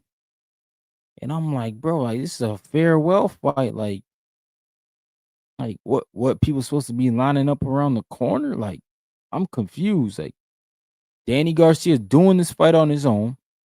Not a huge backing. He's doing his thing. And you guys gotta love it because he's propping up his next guys, man. He's not just doing this to make a bag or anything like that. Obviously, you want to make money in anything you do. But I see it as, look, he definitely doing this event to help Swift Promotions move forward. Hopefully gauge an opportunity with them. And people just weird, bro. They just want to talk about all the empty seats, or the tickets. And then obviously they're gonna complain about the pay-per-view as well. Well, y'all know me, I'm not with the pay-per-view model no more. I don't like it. So I would have loved for sure if Millions could have found a way to make it free. But yeah, man, they couldn't. So it is what it is. It's what it is. They gotta make their money too. So I'm just like, man, damn, we gotta buy it. What the hell?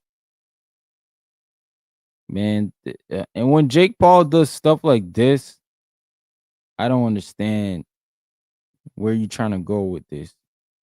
He just added Anderson Silva versus Chris Weidman to the Tank and Jake Paul undercard. I don't know if this is a joke, but it says it's official.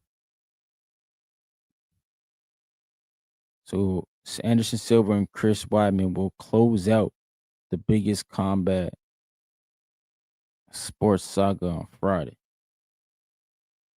Bro, what the heck is going on? Like this, I feel like when you announce stuff like this, it's already kind of bad that people think the main event's a circus, and then you add other circus fights. It's like, damn, what are we doing here? Maybe this is a circus event. Damn, man, this dude. I don't know what Jake Paul and them doing, man. I just don't understand how Chris Weidman and Anderson Silva beef up this card. Nah. And shout out to Albert Bell because he need to be in the fight with a good opponent. Right?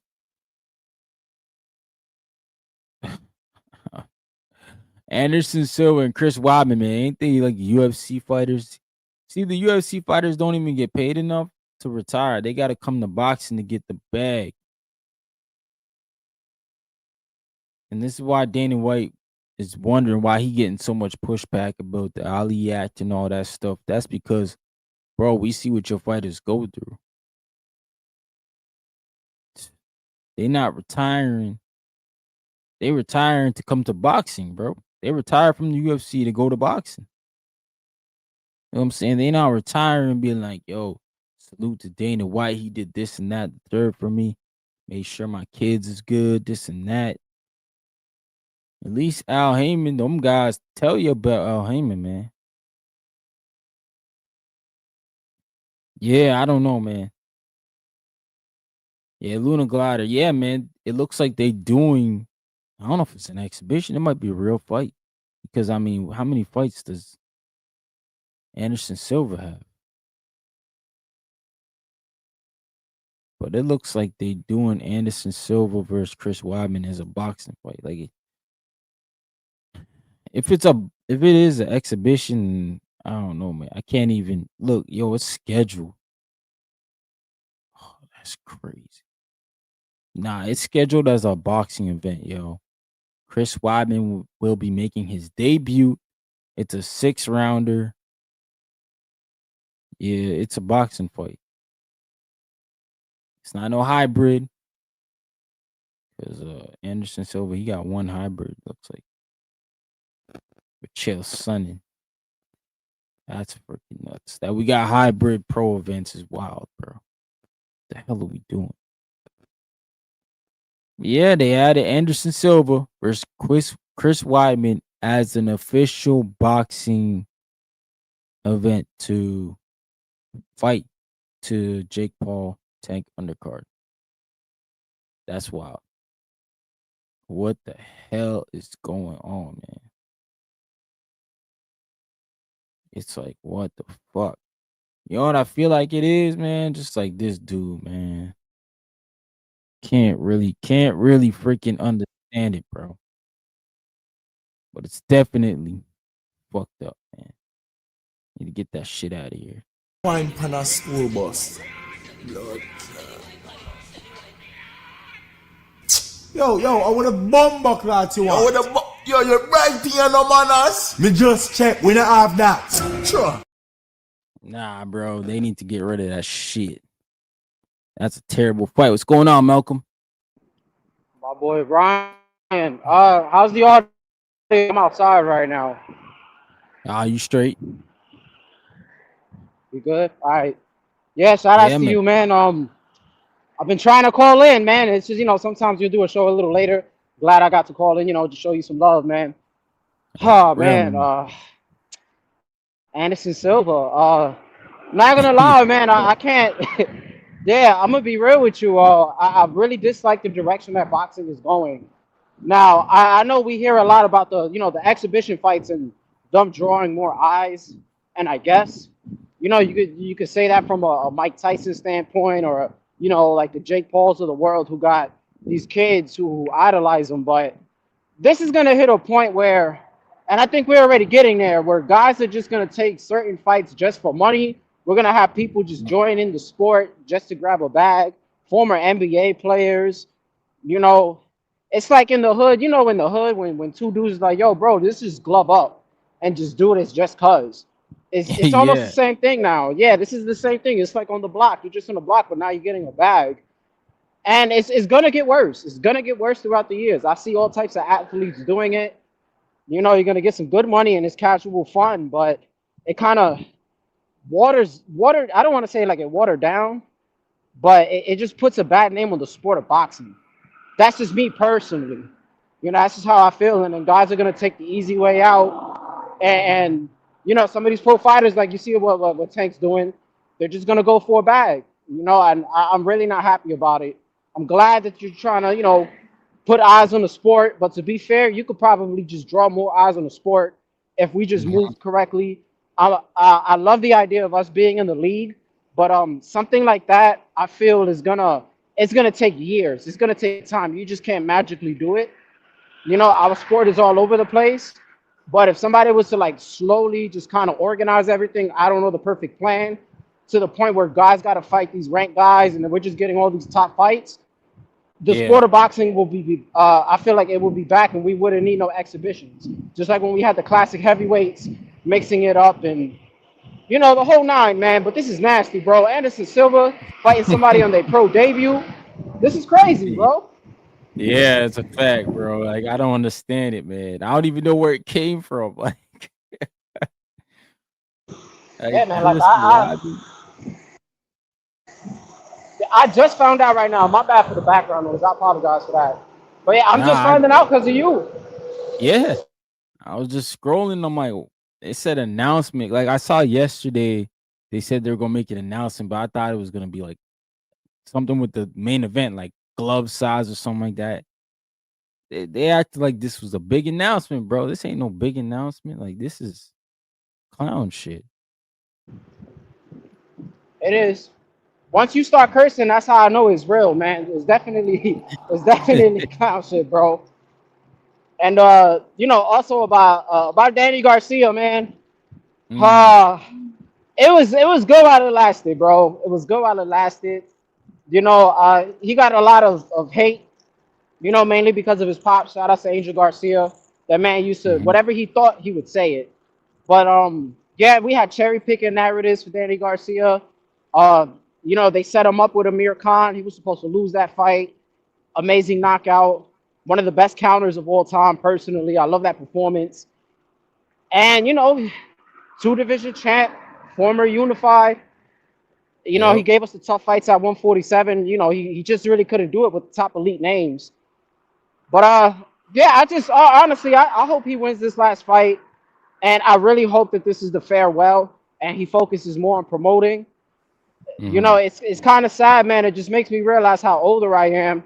Porter left. Spence didn't come back. You know, Crawford is at the tail end of his career. We could say the same thing about Thurman. You know, all those guys, when we had the resurgence of the welterweight division, you know, all these guys are just gone, man. Like, they all leaving. And I'm realizing that it's to the point where Shakur is considered a vet. Like, it's crazy when you look at it. Yeah, so unfortunate, man. Yeah, what's your thoughts on that, man? Like how you feeling about this? Yeah, man, definitely a new era for sure, man. And it's weird because that division 147 is kind of like it's the weakest it's been in a long time, and we've never seen it like this in a while. Bro. So it's like to me, hopefully one of these guys can take the mantle. Hopefully Brian Norman Jr. or Devin Haney can get it all fired up again. And yeah, we get some guys in our era right now that we could talk about, like we talked about Sean Porter and Danny Garcia, Errol Spence, all those guys, man. They all fought each other. Keith Thurman is still kicking around though. Keith is still kicking around. But yeah, man, it's just like you said, the end of an era. Yeah, that Fedora situation was pretty nasty too, man. And 147 is definitely barren.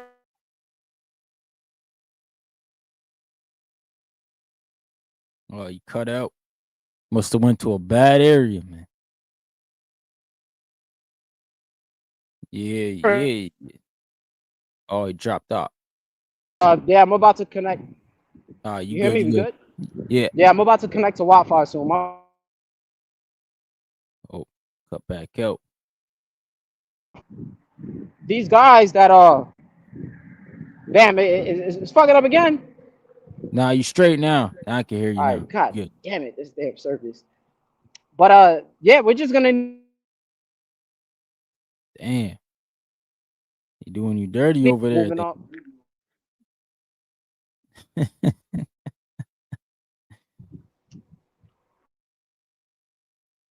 Hold on, Malcolm. How'd you connect to that Wi-Fi, bro? I'm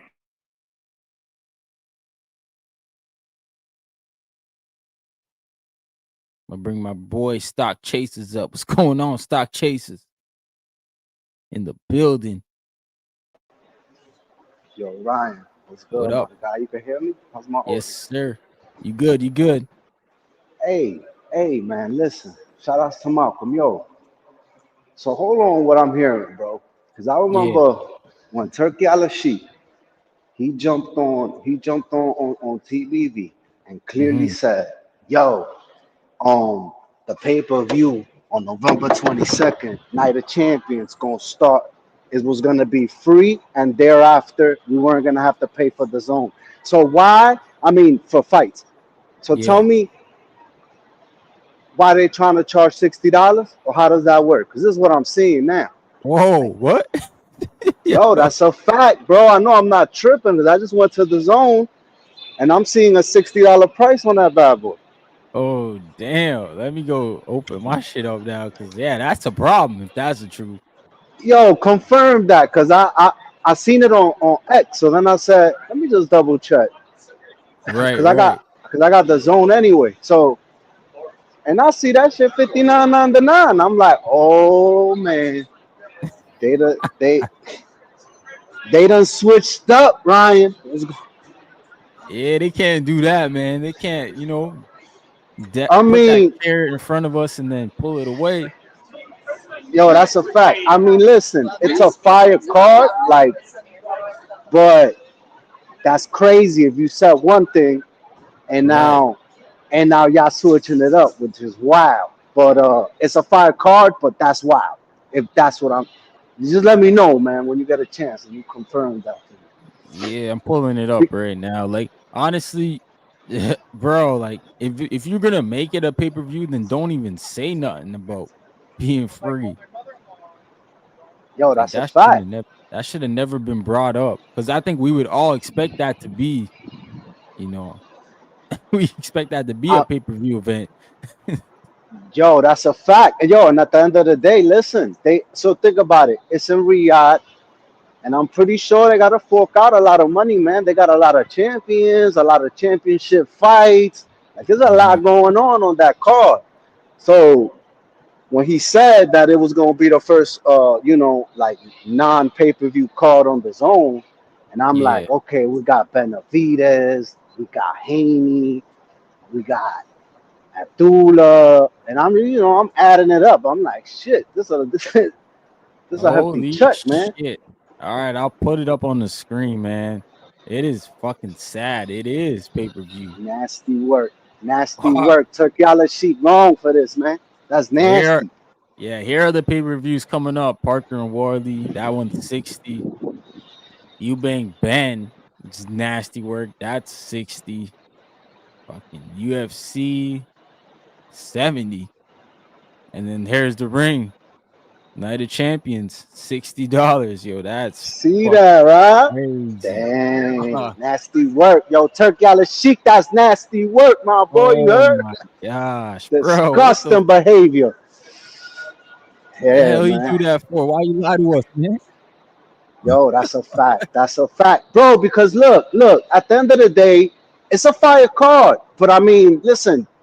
I mean, what, you spoke too soon? Someone had to check him or something? Because now it's like, you walking it back, and that's just gonna get a lot of people gonna be mad, bro. Because everybody was already like, oh, I bet, I've been, pushing a fight to everyone I know and shit, and now you gonna drop that $60 tag on it. It's like, oh, come on, man. Yeah. What we doing? Yeah, man. Oh, that's wild. Somebody checked him too. Like, checked Turkey Al-Sheikh 3 months ago. Said the zone told him on pay-per-views. Turkey hit him back like that was the zone's. He said that was the zone's promise, and then he gave us the promise. What the fuck, Turk? Crazy, bro. That's nasty. Yo, Turkey, man. That's nasty work, bro. I Oh mean, look, yeah. look, man. This is either way. I'm going to drop the bread, bro. I want to watch it. I'm going to keep it real, man. Five Stick been tripping lately, bro. I don't know what's going on. They're going real hard on a lot of the streaming, Mm-hmm. and all the like Fire Stick. So sometimes my shit been lagging. I've been behind. So, I don't mind dropping a bread, but because, especially Devin on it, Benavides on it, two of my favorite fighters, Abdullah Mason. But this is nasty, bro. So he about to get a shit ton of. There's gonna be a lot of hate, bro, on Twitter, bro. Because Oh I yeah. think they just did this shit. Lots of quality hate, man. Quality Yo, hate. that's a fact. That's a What's going fact. on, Malcolm? Yo, Malcolm, man, what's good with Turkey, bro? Yeah, Boy, Malcolm Wi-Fi acting crazy. he on that crazy stuff. That's that Arizona, right? He in Arizona. That's the Arizona Wi-Fi, bro. He moved that in New Nasty. York, eh? He left his Yo, Wi-Fi in New York. nasty, bro. That's nasty. Y'all hear me, right? Yeah, Yeah, you we good, hear you you, good. Yeah, man. Like, listen, man. T-Mobile don't really got any good service over here, bro. I gotta give Verizon. That But switch provider. but I wanted to say, man, I thought the pay-per-view thing he was saying after the Norman and Haney fight. I could have swore that's what he said. Like after that, all pay-per-views were gonna be free. But then somebody from the UK was also saying that they seen that there's a new subscription offer for pay-per-views. So instead, you're gonna be paying like I think 50 or 60 a month, but all pay-per-views are free. But that's mad bread. Yeah, it is. That's still mad Yo, bread. So it's like we still paying. yeah, that's a fact, bro. I mean, yo, this is the problem too, though. Like, listen, I'm keeping real, man. I'll be fire sticking because it's like, bro, look, we got a ton of fights coming between now and we got a lot of fights between now and November 22nd, bro. If you buy all these pay-per-views, bro, you well and probably over like $300-400, bro, in a 2-month period. Ain't nobody doing that. Right? Yeah. Ain't nobody doing that. Ain't nobody doing that, bro. That's a fact. That's an That's extra bill. great. Yo, Exactly. It is an extra that's a bill. fact. Paying Yo, another light bill. That's yo, Basically what it is. that's a fact. Yeah, I thought for sure this was gonna be the free one. That's what I was interpreting.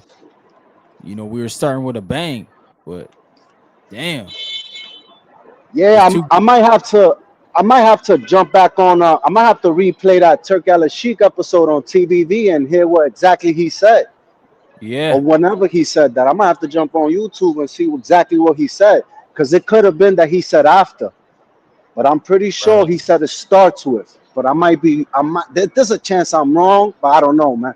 I might have to double Yeah. check that though, Malcolm. You're right. I definitely feel like he said after. But we're not gonna even get that free pay-per-view after, because they're gonna start with a subscription. So they're gonna do that. Nobody's gonna really buy it, and it's gonna hit a point where they're gonna start giving us free pay-per-views. Because paying $80-60, and then y'all giving us all these pay-per-views, and then y'all making fights that's not even pay-per-view worthy. It'd be like two guys from That's the true, UK, and they man. trying to charge me like 50 Fabio 60 Worthy, dollars. yeah, and Joseph Yeah, Parker, like like why you that's Yo, charging me but all crazy. that bread? and you know what's nasty though, and I think Neston touched on this before, but it's like, all right, why is it that over there in Europe they get it for $25? Like what's the story behind that? Yeah, it's made way cheaper over there. I'm not sure, to be honest, Yeah, why, man. but yeah, I it's guess it's definitely because they cheaper. cater to them. But still, 'Cause it's like, go on. I remember a while back, man. He had because he you know what I'm saying. He been talking a lot Turkey. I remember a while back. Let me know if I'm wilding. That he said, Okay. "Yo, we're gonna charge $20 pay-per-view, right?" Mhm. Because I remember him saying that, and I'm like, "All right, look, if I gotta fork over 20 cash for a clear cut, like fight card, like I'm gonna do it. Like that's cool, $20, but $60 pay-per-views, bro, that's not it, bro. And man, the pay-per-view era is dead, bro. Like, I don't know what it's gonna take for these dudes to understand that. Right. It is dead, man. Guys trying to hold on to it. But yeah, you're right. I think that was the first card that was like that was the last crescendo when he gave it to us for the discount. 20 something. I think it was 25 or 29. And that card was loaded because it was the rematch with Arthur and Bivol and Joseph Parker. But Coley was supposed to fight. Zhang and Caballel, Callum Smith and Boatsi, and Virgil Majimov. That was a fire card. Yeah, and didn't the zone start talking about pay-per-view is dead? Yeah, that's what Wasn't they came that in the their thing game when they first with. started? Yeah. Shit, That's what crazy. they came in the boxing with. Yeah, man, they hit it. Because I also remember you remember the Canelo, the joint that had like the fighting game attached to it, that they had like the bundle, like you would get the bundle if you buy, Oh, the like Fatal they had the Fury. whole weekend of cards. Yeah, Fatal Fury, they had Friday Yeah. and Saturday, like you could get the bundle for like 60. But either way, bro, like I don't know, man, it's nasty work, bro. I don't know what we're gonna take for them to get the message, bro. Yeah. Shout out to Roger that. Yeah, bro. We got football in Canada here too on our zone. That's wild, man. Couldn't believe you guys don't Hey, have that. Ryan, now that I got I'm connected to some good Wi-Fi. Let me ask you, Yeah. right? And I kind of don't want to hear. I'm waiting until the weigh-in. Who you got with Devin and Brian Norman? I'm waiting till the way. I knew it. God damn. Yo, Oh Devin, man. yo, he looks big in those pictures, bro. I'm like, what the fuck? He might Yeah, be wasn't he bigger than sparring Brian Norman Ammo? Jr. Ooh, Ammo Williams? Wasn't he sparring Ammo? Like I could have swore he had a picture with him up. Oh no, it was what's his name? Troy See, Troy What's Isley. his name? Troy Isley. Isley. Yeah, it was Troy Yeah. Isley. The Troy Isley don't punch though. Hey, but He need to yeah, you be got a point because he's a sparring with boxer. punchers. No, that's a Yeah. fact. He only got like 5 knockouts, something like that. Yeah. I mean, he brolic, but like, he don't stop guys. But I'm not gonna hold you because I was wondering about that, and I was watching like I just happened to play a couple of his fights back. Like I like the way he fights. Like I could see him like basically trying to like be Norman Jr. like in sparring. You know what I'm saying? Like I could see it. Mhm. Like just to get that Norman Jr. vibe. I don't know if he probably don't. I mean, he gonna crack because he's like a little bit at least more than a welterweight. Your man says that he's a middleweight, but like I was watching and you see like I think he could do it, but I found that interesting though, That's a fact. Yeah, man. Who do you got, Malcolm? DHP baby. I'm gonna be real. Ah, Like I'm gonna tell you. So check this out, right? I started off with the Norman. I started off and I was saying I got Norman straight up. And I'm gonna be Mhm. real. I took a non-biased stance. I sat back. I thought about it. Did a little bit of my analysis. High level eye stuff, by the way. And look, I'm gonna be real with you, right? We've kind of seen Devin in the mix with all these other fighters. We've seen him at the highest level. You know what I'm saying? Now, one can argue we never seen him against somebody who's athletic or who's punching like Brian Norman. But you expect me to believe that Brian Norman is gonna magically start cutting off the ring just because he's been jumping rope? T.O. does it all the time. That's what I say all the time. T.O. does it all the time in his videos. And his feet Mhm. look nice and he can't cut the ring. So what makes everybody like, why should I assume because you're doing double unders, crisscrosses, and you're walking while you jump rope? No disrespect, but that you're gonna just do that at the highest level with somebody with some good feet like that. Damn. I can't really honestly just really think about that. So if people are just banking that he can probably do it because he's been doing it in camp, then what if Devin is just whipping everybody's ass in camp and he's looking strong? I could use the same argument saying that he's probably going to come in and just look sharp and just whoop some ass. But off of what I've seen of both guys fighting at the highest level, I'm going to favor Devin. I'm going to favor the boxer. Brian Norman's used to guys coming forward and fighting his kind of style. You know, yeah, the Santillan win, great win. But he outdogged a dog. Like, he fought a Mexican fighter like a Mexican fighter. It was the same clash of style. He just outdogged them. It's different when you got a guy with good feet, one of the best jabs in boxing. His IQ wasn't bad neither. People kind of, act like he don't really got an IQ. And, the defense is there. I'm not going to say he's like the most slick, but, I just favor it, man, and people are going to be surprised. And I got a list already of all these people who going against him. So, yeah, I'm coming for him, man. Said he got a list. I got a list. Oh, that's a long list, Malcolm, because that got to be the shit. Nah, it's just anybody who talk shit to me. Everybody on these platforms, I'm keeping note. I got like a good 4 or 5 right now. Like this how I feel with the punching bag video, bro, and the jumping rope. Like, I mean, listen, it is what they do in the gym. You feel me? Like, but I'm telling you right now, like, I seen them switch hitting, I seen them like galloping, trying to corner the bag and do all that. I feel like, look, people now talking about, oh, but if Devin goes in there and runs like it's gonna look bad. Like, bro, listen, I'm gonna tell y'all something. I don't give a damn how Devin pulls out the W as long as he wins. Like, obviously he gotta look good doing it, but it's like they talking about, oh, he, like, bro, listen, if he's on his back foot moving around the ring and still engaging, throwing that jab, catching his licks, bro, it is what it is, bro. Like, but I'm pretty sure Devin knows you're not trying to get in there in the pocket on some Santi John shit and just like, it's not gonna work out, bro. And that's not Devin's style. So anybody who keep like talking about that happening, y'all out your minds, bro. Y'all gonna get the job, y'all gonna get clinching. You know what I'm saying? Like, and I think he has a lot of opportunities, bro, because like I said, I've been watching Brian Norman Jr. tapes since like June, July, like, but really heavily engaged. And it's like, he gets hit a lot, bro. He gets hit a lot. And I think he does it on purpose to try to like bring his opponents in so he can counter. But, it's going to be interesting, bro. Like, Devin just has to keep them hands up and be on his defensive prowess, bro, because, you are talking about a hard puncher. We can't take that from Norman Jr.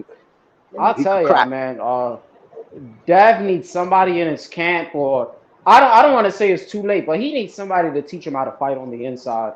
Like, if he learns some like Roberto Duran kind of tricks, or even how Floyd would fight in the pocket, like if him and Mayweather really, Mayweather Senior, like he could teach him some stuff, man, that would have been great. Because now he's at a point where he's not going to be the biggest guy in the weight class, and I feel like that in the pocket game will take him to a whole nother level if he really was solid with that inside fighting, man. Because I fear for him having to clinch with Norman, and Norman just like shoves him off easy, or Devin's not a weak guy. Like, he's not like, he may not have no crazy punching power, but he's not a weak guy. Yeah. But that inside, man, that's just a huge flaw. It just takes somebody to shorten a punch correctly, and then it's clipped. Nah, that's true. That's true. Facts. I don't know, man. We'll have to see how it all plays out. I'm sure it'll be a good fight for sure. Yeah, that's a fact. But yo, Ryan, real quick, man. I don't know. I think I heard that you like, I don't know, man. You don't fuck with Benavidez, bro? Nah, it's not that, bro. I'm just like, I think people just put him on a crazy pedestal. I think people really talk like he out here stopping everybody, and I'm just like, man, my guy Arthur Better BF did what he should have did. I hear that. But look, if I'm not mistaken, Better BF ain't got no belt right now, right? Oh, I'm tweaking. Right? He ain't got nothing. Nah, he ain't got no belt. No. So this is how I feel, bro. I feel like, because I know Bivol had the back surgery or something like that, and he's working to get back. And this is why I feel this fight against Arthur is super important for. I mean, not that. Fuck. Oh, Yard. What's Yard? My bad. Anthony Anthony Yard. Yard. Yeah, yeah. Yeah, my bad. He fought Arthur. I'm tweaking. Like it's important for him because you know if he shows out, if he shows out, and let's say for example gets the stoppage, is aggressive, like makes Anthony Yard fold. I mean, listen, man. Like, okay, I understand him fighting better be, but for what? But for what? Like, why doesn't he then, like, let's say if Bivol's getting back to where he got to get back to, like, why not just try to make that fight with Bivol? Like, what's the point of fighting better be? Because Bivol, I think Bivol and Betterby gonna fight next. To be honest, I think that's why Betterby's pulling out his fight on November. But if they don't fight, man, then I mean, why wouldn't David fight a dude who had 100% KO ratio? You know, go slay the real monster. That's the way I look at it. I feel 'Cause you for like just for like I a title defense type of thing. exactly. And you're beating a guy who was a former undisputed champion. Like it's a good name. That's a fact. That's a fact. I don't think he's gonna fight Bivol, man. With Benavidez, I'm doubting that that's ever gonna happen. I'd rather he just fight Really? better Beef. I don't. Yes, I feel like Bivol gonna move up. I don't know. I feel like he was gonna move up ever since I heard that there was the potential. I'm trying to remember where I've seen it at. That they about Upper possibly moving up. I don't even know how true that was. But I'm like, damn, why doesn't Bivol just go up to cruiserweight? You know, fight Zurdo or something. I feel like that's something up Turkey's alley.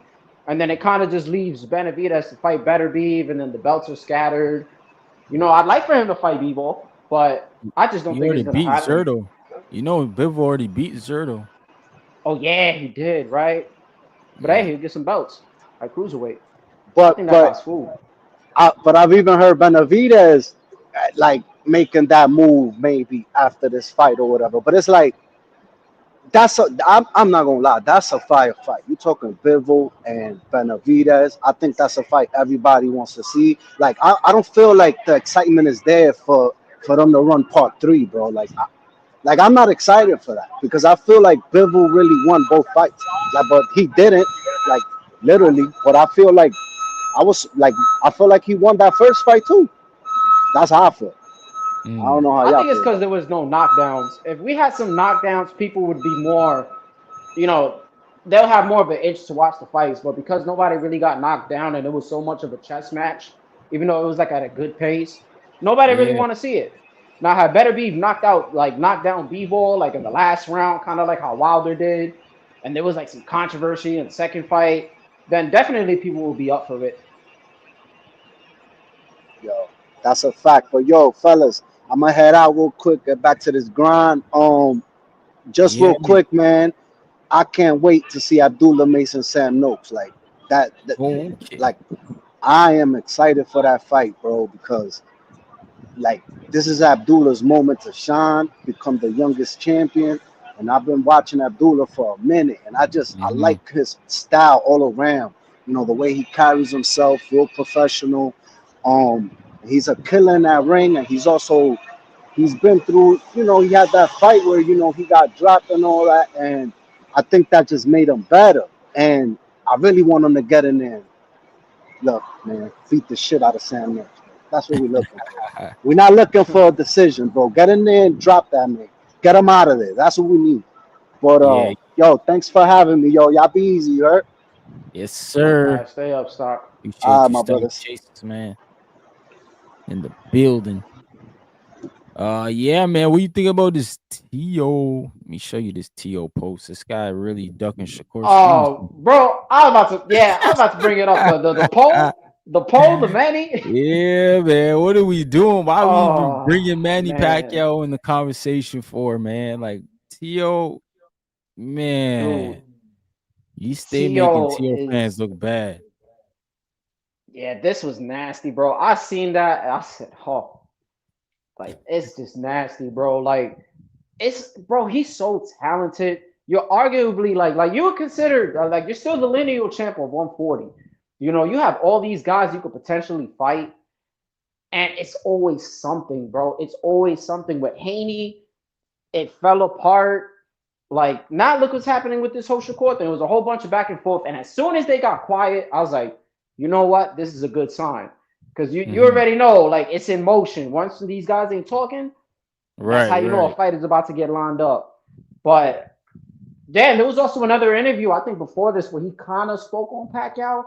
But him doing that right there is just telling me something is going to happen. And I want to say I kind of feel bad for Shakur in a sense, because I don't know if you've seen it. Lamont Roach was saying while they were in negotiations, the Tio offer came up, or that fight came up, and then Shakur's like, "Yo, I'm just gonna take this Tio fight. Fuck the Lamont fight." You know, that I can't even blame him.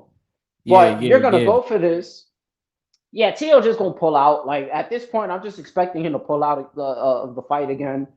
You know, and then Tio's just Shakur gonna get stuck with somebody mediocre that we're not gonna care about. Like, it's gonna end up happening. It's gonna. Like, he's not gonna get the Lamont Roach fight. Like, who do you see him fight next at 135? I mean, I think I've been saying he got to move up to 40 anyways to fight those guys, because I think there's just more names at 40. But shoot, 35 is like, there's a lot of young guys at 35, but it's like, do you want to fight those guys? But I mean, at 40, you got, you know, Alberto Puello. He doesn't have an opponent. You got Oscar Duarte. Like fight. He's kind of a dangerous guy. Yep, Tito Mercado. Yeah, go ahead and fight him, Shakur. Shut him up. Yeah. He always like talk about you. I'm not gonna lie, style wise, that's a dangerous fight. I'm not gonna lie, style wise. I think Mercado's a dangerous one for Shakur. I'll edge him, but it's not a walk in the park. Like, forget all that. Like, if people really know styles in boxing, it's not a walk in the park. I think him and Matias are going to be huge issues. Because just, you know, Matias is a swarmer. I get it. But that power is different, bro. And he not, like, you can't, like, you can't stop him. He just going forward. Like, he's that little machine that the on button is just stuck. You can't turn him off. So, you know, Shakur would have to deal with that. But, you know, 135 is just, you got the young bloods. Like, you could always be that guy that just says, you know what, I'm going to stay in the division and I'm going to reign and I'm going to get my title defenses. The problem is, a guy of his caliber, when it comes to talent, we want to see you fight more of those popular names. You know, you can wait for Abdullah to just become more of a seasoned fighter.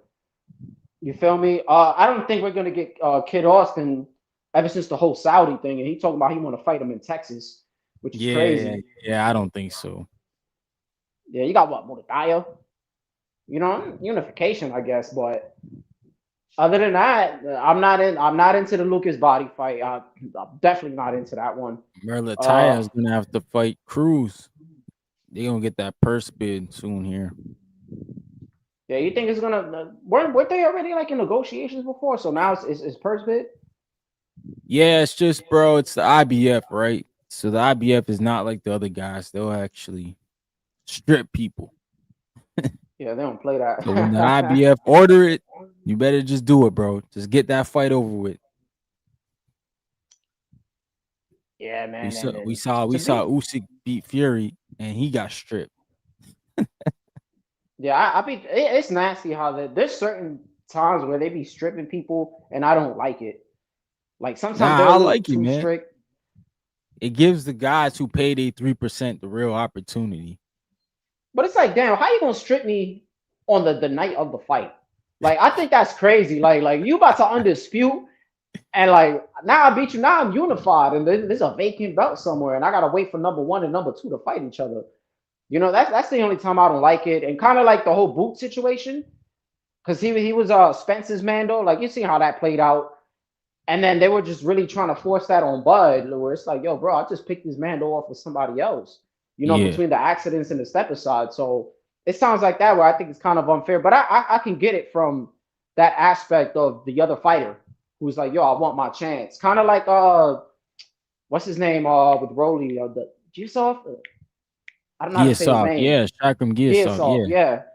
Like that. Yeah. Like, I doubt he's gonna take any kind of step aside or get paid with that whole Pacquiao versus yeah, he gonna want to strap. So Rolly either gonna fight him or vacate. He said avenge Keyshawn's losses. Fight Andy Cruz, that'd be wild, bro. You know, if Shakur fought Andy Cruz, you know what people would say? Andy Cruz only got like 5 fights. They'd be like, yo, he beat a guy with 5 fights. You ain't beat an elite fighter. I'm telling you, His like defense Shakur is Stevenson's in the worst place. yeah. Because Honestly, man, I'm not if going he on. don't, like you said, if he don't fight a big name that we think's a big name or a dangerous guy, they're just gonna shit on his opponent. Might as well go to 140 and challenge yourself at this point. Like I see it. Like I don't want him to be that guy, and I'm a fan. Like don't stay at 135 and then just just kind of waste your time. Like you already didn't take the 25%. Like that's the one thing even though I didn't believe in it, you should have called the bluff.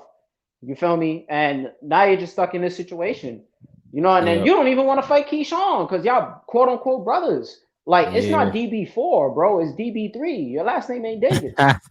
Yo, that's true. You know what I'm saying? I can't stand it. You're like, I'm gonna beat T.O. and then I'm gonna vacate that belt for my brother. Like, bro, what? Yeah, it's wild, man. We got Trini BX in the building. What's going on, man? What's good, champ? How you doing? Good, man. How you doing? Chilling. Malcolm. Oh, what's good, Trini? So yeah. I was trying to wind down because I'm off tonight. And it popped up. My guy Ryan popped up. I see my guy Malcolm. I said, let me see what's good. Yeah. What you got work in your last mind? night? Who, me? Nah. You work, How Malcolm? about you, Malcolm? You work last night? No. Hell yeah. Yeah, I did my little shift. I got my gym work. Now I'm just here, man. I'm just chopping it up with you fellas. For sure. Farewell to Danny, huh? Mm-hmm. Danny Gave Garcia. us some good memories, man. Barclays. Gave us some real good memories, man. Yeah, what's your favorite Danny fight or Danny moment? Oh, my tease by far, man. I was in a theater watching that in my old job. They had a little Argentinian crowd there. It's me and my little bro. Yeah, man. I remember talking my shit, man, when he got cracked the first time. Mm-hmm. Like telling him, yo, he eat those like Goya beans, man. Word. It was a lot though. He had that good fiery press conference with the two dads. Is that Robert Guerrero, was it? Yeah, Ruben Guerrero, the two dads, they was wilding, man. Yeah, they were, yeah.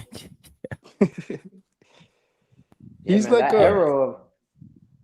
Go on. No, I was gonna say he's like the last of a dying breed to the throwback Philly fighter, Danny Boy, man. Just point him and he gets in there, man. Until the end, like with the whole Garcia, the cherry picking and all that. The infamous Herrera backfire in Puerto Rico. Mm-hmm. Yeah. We had the Zab Judah press conference. That was elite.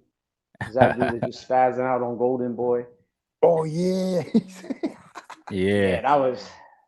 Yeah, he ain't been around, man. He put De La Hoya in the spot, man. Yeah, Zab, But, shout out to Zab.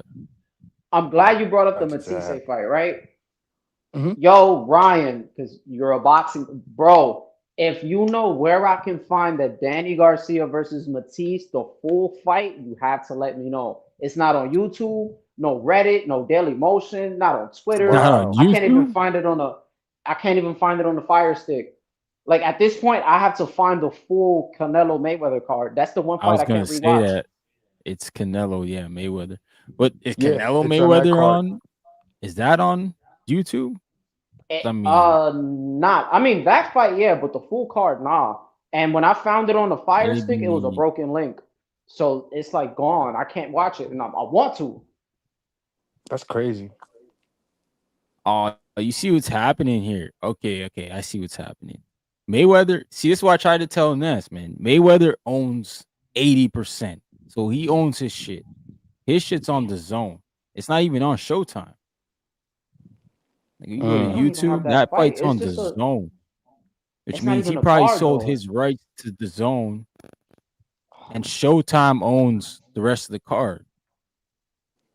And they probably don't even have Showtime boxing no more. Nah. Yeah, we cooked. Damn, man. So anything now is like owned by Showtime is probably not even on fucking YouTube, man. That'd have been a good hustle to stack them shits on Blu-ray, certain fights and shit. Yeah.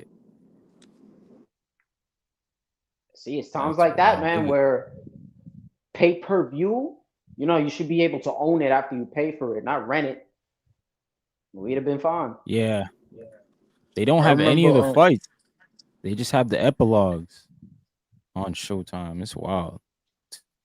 That's I wild. remember when Mayweather fought Cotto, that same theater where I watched the Matisse fight, I set up in my job, a fight night for that, and the vice president at the time, she was a lady too. She was married to an English dude that was a boxing fan, and I invited her. She was coming. My aunt made panini. My other aunt made big CD and all that. And I had went to the store to get some cigars and shit, and police ran up on me and said I matched the description. And then like the two D boys that let me go, and instead of going inside and changing my jacket, I kept going to the store. And then the regular police seen me, and like Oh 10 cops shit. just surrounded me, yo. And then like I had just gotten paid, so I got money. The ladies across the street that got robbed, telling that my boy was there. I found out later, saying that that's not him. And then they put me in the car, and then I seen this kid that Oh he yeah. always record everything, like you know what I mean? Because they roughed me up, and I turned to him. I said, "Yo, you got that on tape? You recorded that?" And he said no, and I lost it in the back of the car. I was like, "Yo, I'm gonna walk out for a precinct. I'm gonna slap the shit out there." And the cop was like, he looked at me, he said, "Disorderly conduct." They took it and had like an old warrant. Yo, and I've spent the bookings, yo. And this is when I was a citizen. I left the streets, so it's not the same. Before you get locked Yeah, up for some yeah. bullshit, you take off your Timberlands, you use that shit as a pillow, you go to sleep. But this time, that shit was, yo, I got into bullshit stuff on there over there. Then we hearing the COs are watching the fight, and I'm hearing what's happening. I got Damn. out that Monday because it was like a holiday, some weird, crazy shit.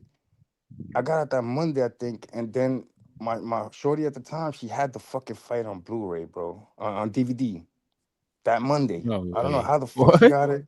What Yeah, the I remember fuck? trying to stay up to watch that shit. Yo, I'm going to sleep. I had called my family, like, yo, send the penin, but leave the hand, like, before I get off. Like, yo, it was embarrassing. I had to explain all this shit to my fucking job and shit. Then I told them, like, I'm tired of New York, and they was gonna move me to Atlanta. They had a spot, a nice part of Atlanta too, Buckhead. And all. They was gonna fly me out there, settle me up with an apartment. Then I started searching their laws and their weed laws. They had like weird laws.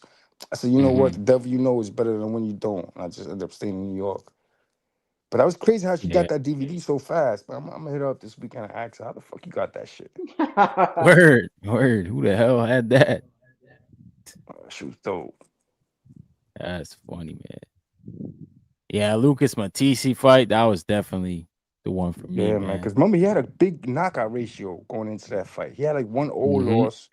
He had like a 20 in a row or something. Crazy shit, man. Knockouts. Yeah. Yeah, He was Matisse was a stopping dog, everybody. man. Him and Provodnikov had one of the greatest fights of all time. Mm-hmm. Who? Dudes finished. Yeah, Ruslan Provodnikov. Yeah, the guy that fought Bradley. He fought Yep. Matisse Yeah, too?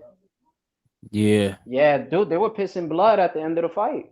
Wow, yeah. Yeah, I must have been twisted but on that fight. Yeah, good fight, man. But I think the Amir Khan does it for me when it comes to Danny, Oh just because he man. got thrown in there. He got thrown in there, Yeah, and they that try to counter knock was. out, they try to get Amir Khan some Philly blood and Bodie blood at the same time. That shit did not work out. Yeah, because he was next Yeah. up, if I'm right. Like he had that high projection, and it just took that one shot, and then we just realized that he didn't really have that resistance. But that's kind of what blew Danny up. Yeah, who closed Oh, his for eye and sure. hook off. Yeah, man. Amir Khan was supposed to be the guy. And Danny had that power too, man. He has some power down there, man. A lot of people talk about his power. Yeah, 140 was like that was the sweet spot. 147, nah. But anybody at 140, like he was definitely faster. He was able to take punishment a little better. Oh, great chin. Amazing chin. Yeah, his Like, Mm-hmm. chin, damn. yo. Then there's always that Lara, what so if factor, like with the Marvel shit, when they be like, what if, or what if we would just bring somebody else into his corner? You know what I mean? mm-hmm. Yeah. Get a little footwork. I Somebody to think the help only out in the thing camp. His only father's thing we wild was though. The missing. stories he used to tell about his father and shit, like his father shook him into that fucking gym. He was like, I remember an interview, he was like, yeah, I was doing something, and my father ran down on me. It's like You need that pressure, that father pressure to keep you out of trouble, man. Sometimes, man. That's a Yeah, I fact. just wish we would have had a Danny and then Adrian Broner at 140. That would have been a great fight. It That's would have like the been only thing that Broner and the father going at it because Danny used to be quiet. Broner had that mouth. Yeah, Angel would have been going at Broner for sure. yeah, nice ass promotion, man. But yeah, I'm gonna get off this. I'm gonna listen to y'all. You feel me? I gotta cook this food and all this shit. But yeah, shout outs to you, Ryan. Shout outs to Trini. And then Ryan, I got you. Any part that I missed because I kind of missed a portion of the beginning. I'm gonna hit Yeah, that replay. I got you though, bro. I But shout outs to appreciate you, that. man. Yes, Yeah, you had an sir. interview in the beginning, right? No, not today. That was my last stream. I was talking to Lucas Body last Oh, stream. okay. Yeah, some talks about Yeah, him and I don't know, rumors with him and Floyd next. It's a lot of he's a excited fighter too. He came from up yeah, your way, right? yep, yeah. Yeah, he got From some Niagara pride. Falls. And then Shout out to him. the young kid that was on the hangout spot. Oh yeah, Miguel. From up there. Yeah, he's from Yeah, Ontario too. Yeah, kid got his head on. Gil He Estrada. named Yeah. he dropped name my guy, man, Roman Gonzalez, man. Oh yeah, Chocolate. Yeah, Yeah, Chocolito. man. He's been tutored by Yeah. him, bro. Like, damn, that's an asset, right? His footwork. I'll be going back to his old fights just to study the footwork, man. His footwork is Yeah. crazy. If he was Mexican, he would Yeah. get a lot more shine too, man. It's just that those certain just don't get that push. For real, for real. Like I feel like that about this guy too, Lester Martinez. Yeah. And No, I feel the Guatemala's same way, border with man. Mexico, right? Yep. Yo, we live, Ness. We live, man. Yeah, I feel the Shout same out to way Nest, too, the man. OG. Yeah, Ness resting up, man. Get your rest, brother. Definitely live in here. But yeah, I like Miguel Estrada. He's at the wild card gym doing his thing. I get it, man. Sometimes you gotta leave your situation to go get the best. And Yeah. that's Freddie Get some Roach, fights man. over here, build up the fan base Legendary. here. Yep, exactly. And then Shout out to him. he dropped a Grail too as an idol Yep. because he's from over there. I I think think his he's bloodline's Nicaraguan. yeah, Yeah. yeah. So it's like, man, boxing the future's bright, man. Between the guys coming up from pro box and this new Mhm. league and all that, boxing's doing good, bro. No, it is. It is, man. I kind of Boxing's wanted to in a see that great spot. Fundora. I was kind of upset about that Fundora fight falling out, but yeah, it's kind of weird what's going on there. I don't Oh, like when with that old fighters fallout? get shelved. Yeah, with Thurman, the Thurman shit, right? Yeah, because like it sounds like Keith Thurman's worried about that whole event being scrapped. Like he's saying, "Don't duck me," and he needs doctor notices. So it's like, damn, did they not postpone it to another date? Like they didn't even tell Thurman there's another date. I That's what it think he said sounds something like. about January, but they're not sure, squeezing it in the Pacquiao card. And but then I Yeah, heard Rolly signed for a fight already too. So Rolly's but lined up for Rolly got somebody. mandated to fight. Yeah, his mandatory. Shaq him get off. So he But I got to do remember that. I remember with Mosley, man. I remember after like he got into a training camp Mm. and then something happened and then another training camp and then the bird something and then like he got rushed into the Mayweather fight. Like, and I always wondered, like, what if he would have went straight into the Mayweather fight after, 3 months after the Margarito fight, like he's supposed to. Oh, Shane. You know, Yeah, because he did get that. You rocked him in the second, but this is after 2 training camps for an older fighter. Like that takes out a lot out of you. yeah, for And I sure. don't want that to happen to this dude in his last little run. Even though I was going with Fedora for that fight. I mean, yo, Keith said, he said Eddie Hearn give him a call. So I mean, I don't think Boots gonna fight Virgil next anyway. So why not give Keith Thurman a call and set that up, man? I mean, that'd be For a great what the name. winner of Boots? You saying? Nah, Boots versus Keith Thurman. Yeah, I'll take Why that. not? Why not I'll just take make that. that fight now? I mean, Keith Thurman sounds like he doesn't have, or he doesn't sound too confident in a fight with Sebastian Fedora now. So might as well go get another fight if you can, which is crazy. For like a January, right? Yeah, he could do January for sure. Because I mean, Keith Keith's ready. He's been in camp, so I mean, it'd be up to Jerron. Jerron only had 1 round, right? So he can't. Yeah. You can't say that. Oh, he's damaged or anything like that. He probably And just then needs a if couple weeks off, and then he's and he right needs back in. name boots, man. He needs. Been trying to like, cause I'm a Crawford guy. You know that, Ryan, man. Like and I Yeah, yeah. giving him the benefit of that, but I ain't like that interview, man. When he was like, "Oh, you the only boxer in the world," and didn't watch the Canelo Crawford fight. Oh, I don't yeah. understand that shit rubbed me the wrong way. Since then, I've been on my Timu Bud shit, man. Oh, Word, for man. real, man. Yeah, man. I don't know, That man, shit pushed because me over the edge. I think some fighters like they really don't pay attention. Like Beterbiev, I was talking to his coach and he said like he don't know any boxers. Like he don't know who Shakur is. Like you told Arthur, you know Shakur, you wouldn't know. Like, he just By don't pay name, but he's got attention to to know. He's boxing gotta. You don't think until they it's time to watch? box. That's when he gets in the gym. Like he likes spending time with his family and shit. So he stays away from the sport if he's not called. But then when it's time to go, he's locked in. So I don't know Boots.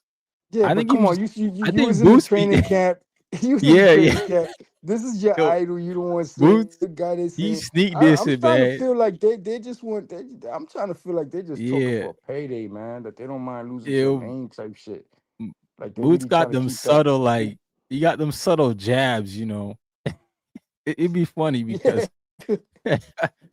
I think he had like a ring belt given to him the same day as Crawford's parade or something like that. And yeah, then man. he But this said the that thing though, man. This the thing he though. didn't put Crawford on his round Mushmore or whatever, bro. He's like, Rushmore, nah, yeah. yeah, I got different. Like my thing is like, yo, Crawford's the easy guy to make a fight with, man. You drop his name a couple times, he gonna come knock on your yeah, door. Like I said, that's how you not fooling me. I don't want that fight. I remember he walked by you in a red thing or something. You looked away, like yo, he was like 2 feet away from you, man. The right, right, Magimov build up. So it's like that's an easy. You say his name 3 times, he coming to your door. So I know he never wanted that. right, That tells me that right there. You know what I'm saying? Like yeah, he can come see you. He can come see you. So even if it's like a passing the torch or something, he seems like he's built like that. You will catch Crawford at early pro box fights, watching somebody who's 7-0. Like you love this. mm-hmm.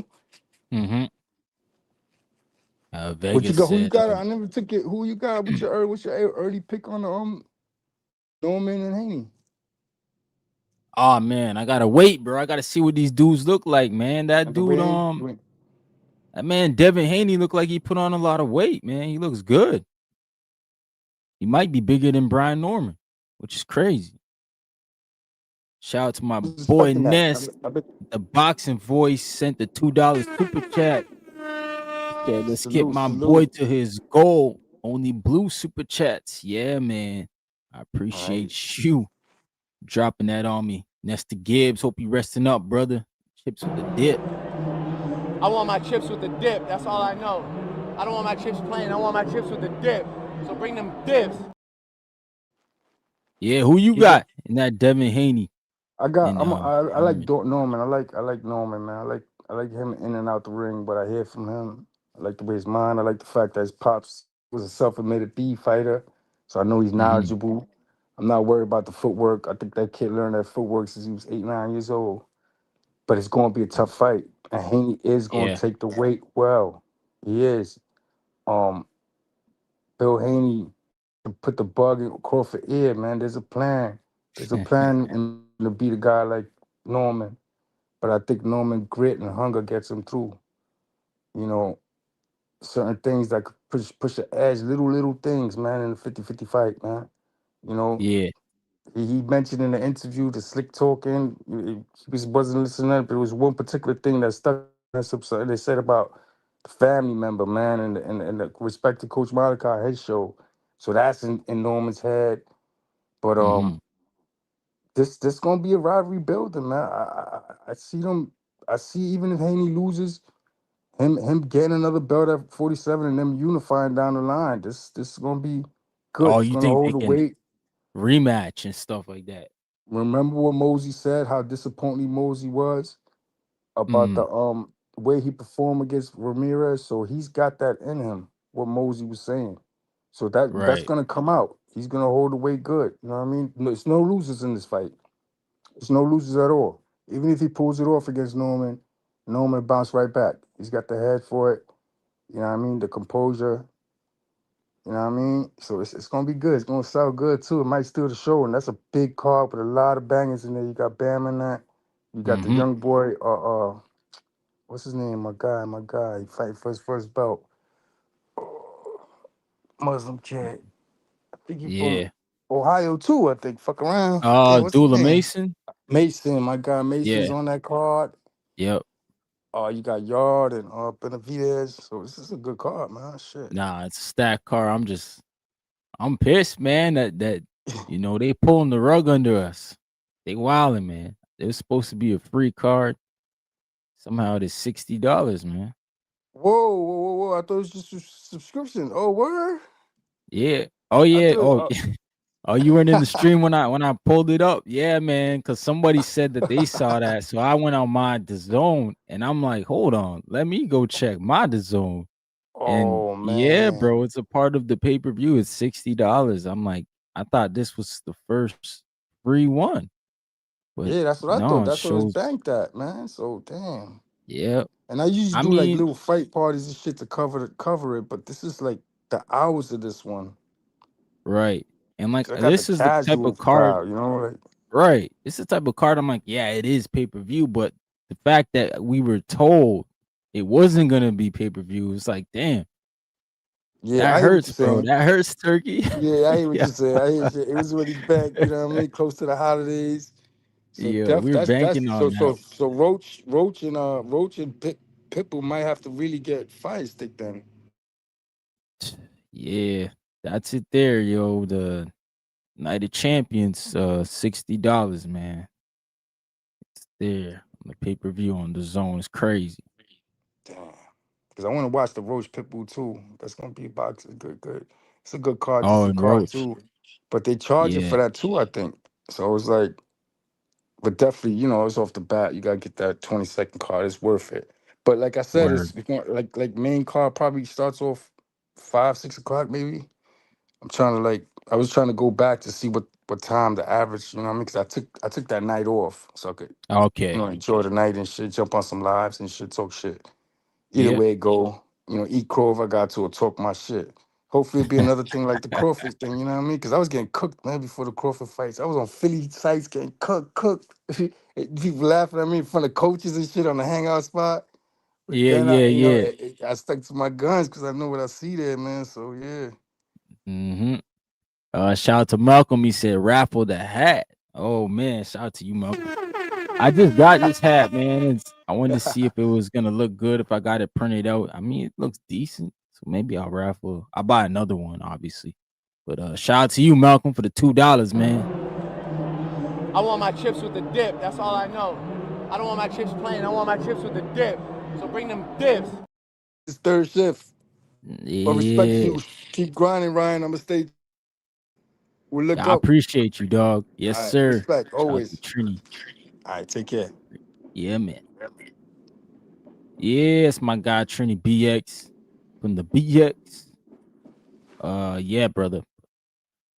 Haney, a dog talking, the fight dude fighting the top dogs. Yeah, man. Haney is a dog, man. Shout out to him, man. We need 6 more super chats. Yeah, my man, the boxing boy. Shout out to Nesta Gibbs. 6 more super chats. Damn, where's Ryan Love, man? The support. Yeah, for real, bro. You trying to get to the goal, man. You just need 6 more $2. $2 super chats, though. Drop some blue in the chat and you'll be good, man. But shout out to everybody who's been tuning in. Make sure you smash that like button. My man WP said if Boots is wise, he won't seek USA boxing fans acceptance, appreciation. He will only get what he wants if he simply takes care of business. Nah, that's fact, man. You just got to keep winning. And you know what else you got to do? Maybe go over to UK and get a UK fight. I just don't know who can move the needle over there right now. That'd be maybe Connor Ben. Maybe if he beats Eubank, he got to beat Eubank. But Shout out to the boxer voice says, this a caller or a host? Hey, I ain't on your level yet, Nez. I'm just taking people and letting them get their shit off, man. I ain't there yet. We'll get there though, bro, with the callers. He said unlimited time here. Shout out to Vega, man. Oh man, Luna Glider. He said Turkey tripping, man, with 3 pay-per-views in 4 weeks. He's got 3? No way, bro. That's crazy. Hey, shout out to my brother Nesta Gibbs. What up, man? What up? You hear me? Yes, sir. I ain't hear you, using no man. mic, man, so I hope I ain't making your shit sound ass. Nah, you good, brother. Shit, I thought you was sleeping all day. I wasn't even going to bug you and tell you I was going live. Nah, I'm definitely in the bed, but yeah, you know. Resting Bed up, rest. man. So what could I do besides watch YouTube? That hat fly, man. Hey, yeah, I got it, man. I'm like, let me test this out, see what it looked like. They did a good job. Just gotta make it maybe a little bit bigger. The logo. Was it a sample or you mass produced? Yeah, it was a sample. Yeah. Okay. Yeah. I'm thinking of doing the thing, man. I like hats. Figure I got some other bald dudes out here that would like hats too, man. You used a local company or overseas? Local. Oh, that's good. Man, Yeah. I used the overseas company for the ones I made, and they came out phenomenal. But I'll never deal with that company again. That's why I haven't made anymore. Took too long. The communication was horrible. It's just crazy. Yeah. But the hat was top quality for sure. I had used the guy that David Benavidez uses for his hats. Okay. But that dude's irresponsible, man. He just don't care about his customers. That's what it sound like, man. Hell no. He'll tell you a date, and then it ain't that date, and he don't give a fuck. Damn. Yo, man. So Turkey came on your show and said these cars are gonna be free. Why the hell is he charging us? Yeah, I mean, What the flip? that was a mistake because all he did was ever say that. Nothing never happened. Nothing never came from it, which means, he immediately got told, like, bro, we can't do this shit for free. Right. That's a bummer, man. That you would come out and do that, because I feel like he already, like, a lot of people don't trust him already. So now it's like, man, you really ruining this. You turning like everybody else, Turk. Yeah. I mean, look, I'm all right with paying for the November 22nd card. That's worth the money. Yeah. Nah, for sure. I would have just felt better about it if they didn't say anything like that. I feel like that didn't need to be said. Yeah, he probably jumped the gun, man. He probably jumped the gun. Yeah. And I always felt like he had that Ring app, so why didn't he just do fights on the Ring app? Make that spot, but he got money in the zone. So I guess the zone's where it's got to be. That's good, man. So how's Panama? Roberto Duran's home. Yeah, nah, it's all right. It's definitely different from, my first time here, which was like in 07. It's definitely different. Okay, 07. Damn. Yeah. Shout out to Panama, man. Never been. Fuck. Bro, y'all better join this champ level, man. Come on. Y'all out of control, bro. Yeah, man. That shit is cheap too, man. That Everybody shit is should be a cheap, fucking bro. champ. And honestly, Everybody should be a champ. They out of control. Y'all nasty work in that chat. Bunch of losers. Yeah. I got greedy with my pick last week because I picked Boots round 4 to 6. I would have hit big if he hit that, but I got greedy, man. This motherfucker did it in 1. Yeah. That was a phenomenal performance by Boots, man. He really gave some sort of legs to Eddie's words about, being the new Crawford. I know people don't like to hear that, but that with performances like that, you could easily, say that phrase. Yeah, he got the switch. That's all it was. He could have played with him, but he just said, "Nah, I'm not playing tonight." I mean, he's reckless though. I felt like he could have got clipped trying to get rid of Lima. He was definitely riding in the fire, but he was just stronger and quicker, right? His right hook landed, it really hurt Lima. But it was dangerous. It was definitely dangerous. You got to be careful trying to go for the kill like that. I just don't think he'd do that with other guys. You know, them type of punches, that lead uppercut. I was like, oh, that's nah. You fighting Sebastian Fundora, you getting clean, bro. There we go. Shout out to Consejero, man. Shout out to Consejero, joined up. Yes, sir. El Consejero. He be in here too, man. He be in here when I talk about Virgil. He be getting mad coming up here. Shout out to my man WP. Dropped that $2 on me. He said we halfway there, man. Chips, bro. Let's go. I want my chips with the dip. That's all I know. I don't want my chips plain. I want my chips with the dip. So bring them dips. Bring them dips, yo.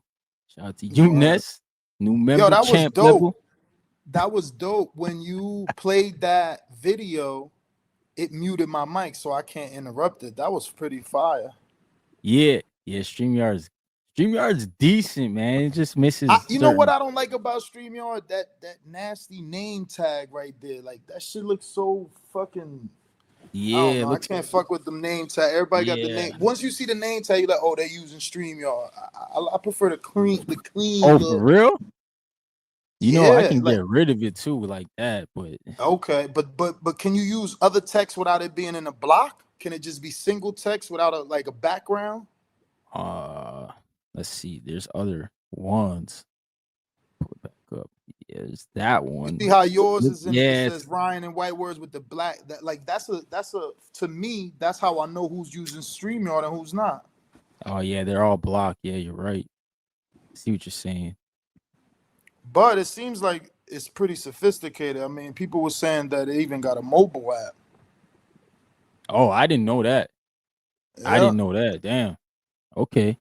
I see. Yeah, it's added a lot of features since I had it. So shout out to them. Mobile app's crazy. So this is a Danny Farewell show?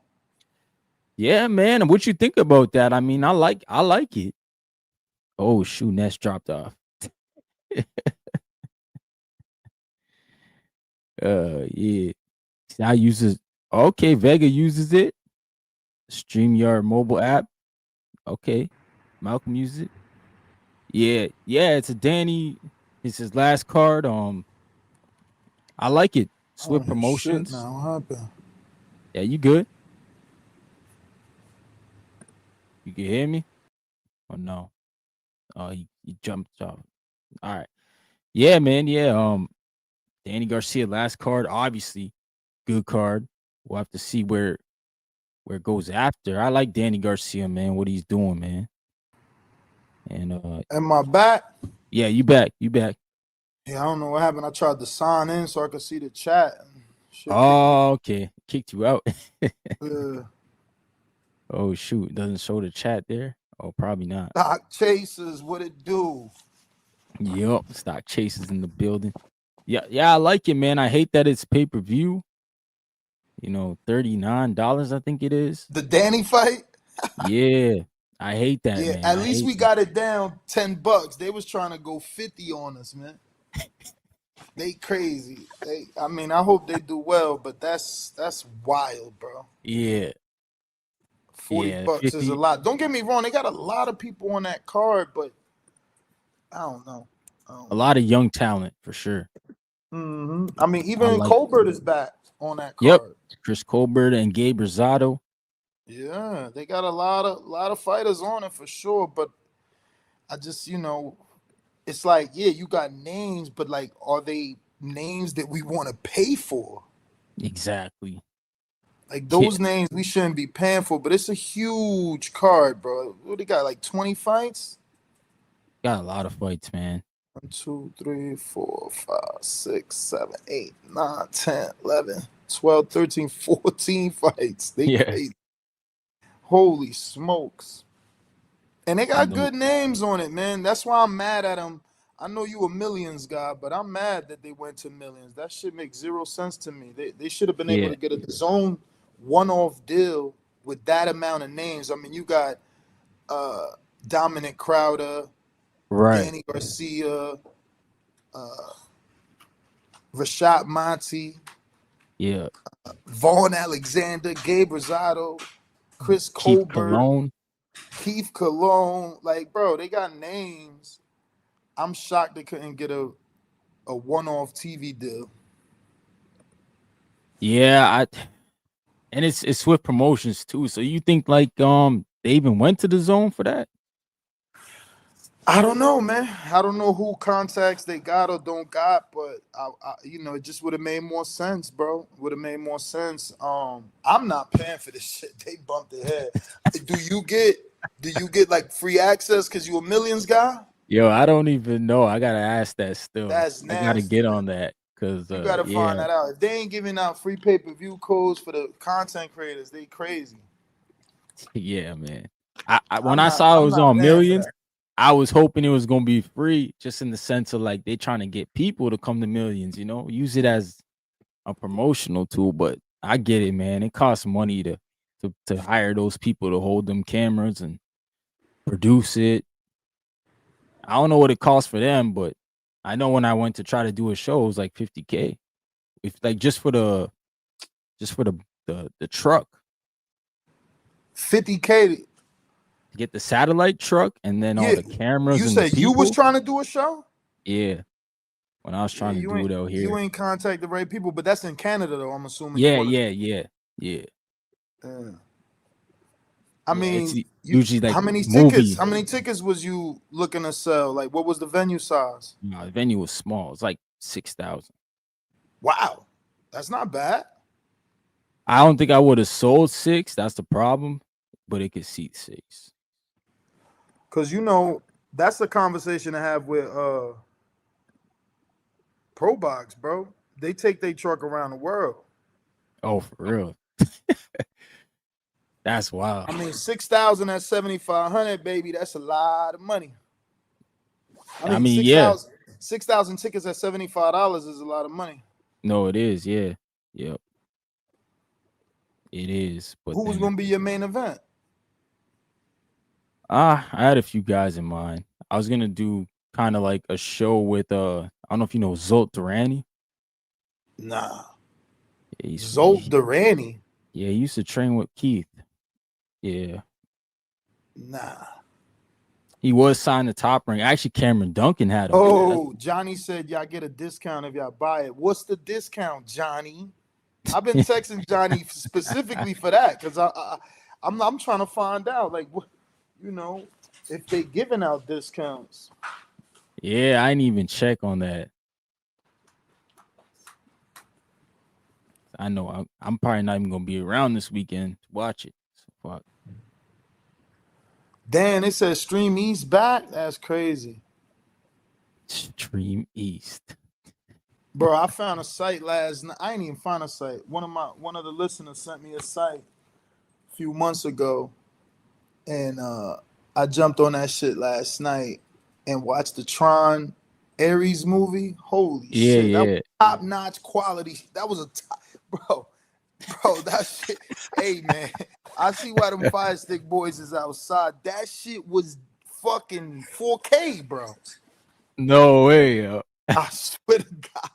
I can't believe it. It was a link website, so I'm like, damn. But I, when they do like pay-per-views on like Millions and BXENG, like we really can't get those on a Fire Stick, man. Yeah, nah, you can't. You can't, man. They're not big enough. Vega, I sent it to you, champ. I sent it to you. Put y'all on, man.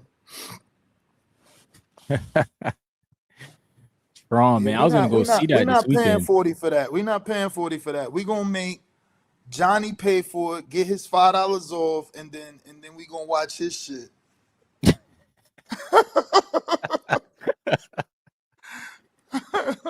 I am not paying for that shit. I mean, I don't even bro. There's not even a fight. Like those are names, but there's no fight where it's like, oh, Devin Haney and Brian Norman, who's gonna win, or it's just all names. You know what I'm saying? Is there a competitive fight on a card? There was one, but it got pulled, man. Nahir Albright and Richard Coleman. That was supposed to be on there. Nahir, oh, that was a good fight. Oh, but ain't Comey find somebody else I seen?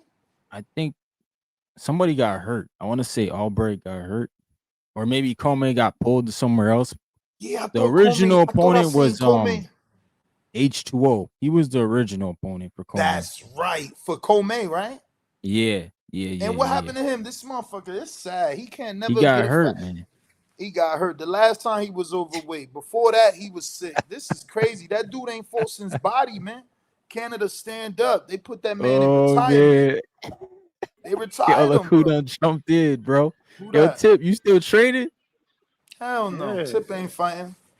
We don't listen to look, man. You know who fighting? He fighting that bed rest, man. He fighting that bed rest. I'm getting right though. I'm coming for all y'all. Damn. Hey man. What happened, man? Like I heard the Riyadh dancers, man, they in limbo right now. They in limbo. What you mean? They said Turkey charging 60 for pay-per-views again. That shit's still he cheaper never than stopped. PBC. That's the thing. People just got excited off his words. The man never stopped selling pay-per-views. He just asked us a question like, do you think pay-per-views should be free or some shit like that? But he never like said, oh, we ain't gonna do it no more. Not that I remember of anyway. Oh man. I don't know. I thought he said it was gonna be free, to be honest. But maybe I thought he was asking, would we want it free or should but again, he's entitled to change his mind. Like I tell you, that's his money. Hell, but yeah, it's still a good card. Like that shit's worth pay-per-view. That's something you pay for, in my eyes. I forgot who's on I the mean, undercard. again, the There's only November one fight. 22nd card is worth the money, so I ain't mad at it. Yeah. Who on the undercard again? Besides Haney Norman? Bam Rodriguez fighting against Puma Martinez. Abdullah Mason. He's fighting Sam Noakes. Damn, who's that on Twitch? Is that a real site? Stream source? Nah, that don't look real, bro. Oh, he about to get us all hacked. Hell no, he better not get me hacked, yo. I ain't famous. Who like is the that. dude writing in Chinese in the chat, man? What's going on? We got an infiltrator in the chat, man. Who's that? Yeah, Twitch. He trying to sell streams over there. Oh, it didn't make it to the YouTube chat. Okay, so y'all Nah, got it stays. Yeah, it okay, stays that's wherever cool. it came from. I'm going to the site. I got a Mac. He can't hack me. Hey, you ain't learned your lesson. Well, remember that was different. I thought that was the Queen's, so I was trying to help her as Yeah. But Macs don't get hacked like the laptop itself.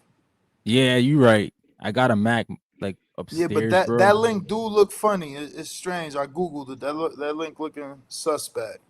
Oh, so you doing your live stream on Twitch as well? Yeah, he live streaming on Twitch as well. It's some sort of Russian website, so y'all better be careful. Why don't y'all use y'all should start using Kick, bro. I don't know why y'all don't use Kick. What's Kick? The shit that Aiden Ross on? Yeah, it's like he Twitch, on that? Yeah, but you know they got a little audience over there that y'all could probably gravitate to y'all channel. You know what? But Kick isn't Kick isn't as popular, so you would have to do a RTPM stream or some shit, right, Ryan? Because it doesn't have it as a feature for you to stream directly to, like Twitch and that, right? Well, so you're right. You're gonna have to do R some shit, RTPM or some shit. I don't know. That might get a little difficult, but if it don't, yeah, I guess it's worth it. I never went to Kick. Mm-hmm. I mean, I only go on it when that's the only time I go on it when Aiden doing the little events. Tip, how you not a champ on my man's show? It's literally 50 Cent. Y'all cheap in the chat, man. 50 Cent to be a fucking champ, and y'all ain't even pulling out 50 Cent. This is crazy. Bunch of cheapos, man. Gotta get it for the low. Put that dude on a timer, man. He can't even be a champ. He wouldn't be on the phone for 5 minutes. Get up out of here. Nah. Everybody man should be a said champ. Putin I trying ain't to know your hack me. shit was that cheap, Ryan. Everybody should be a Hey, champ. man, They disrespectful. for the people, bro.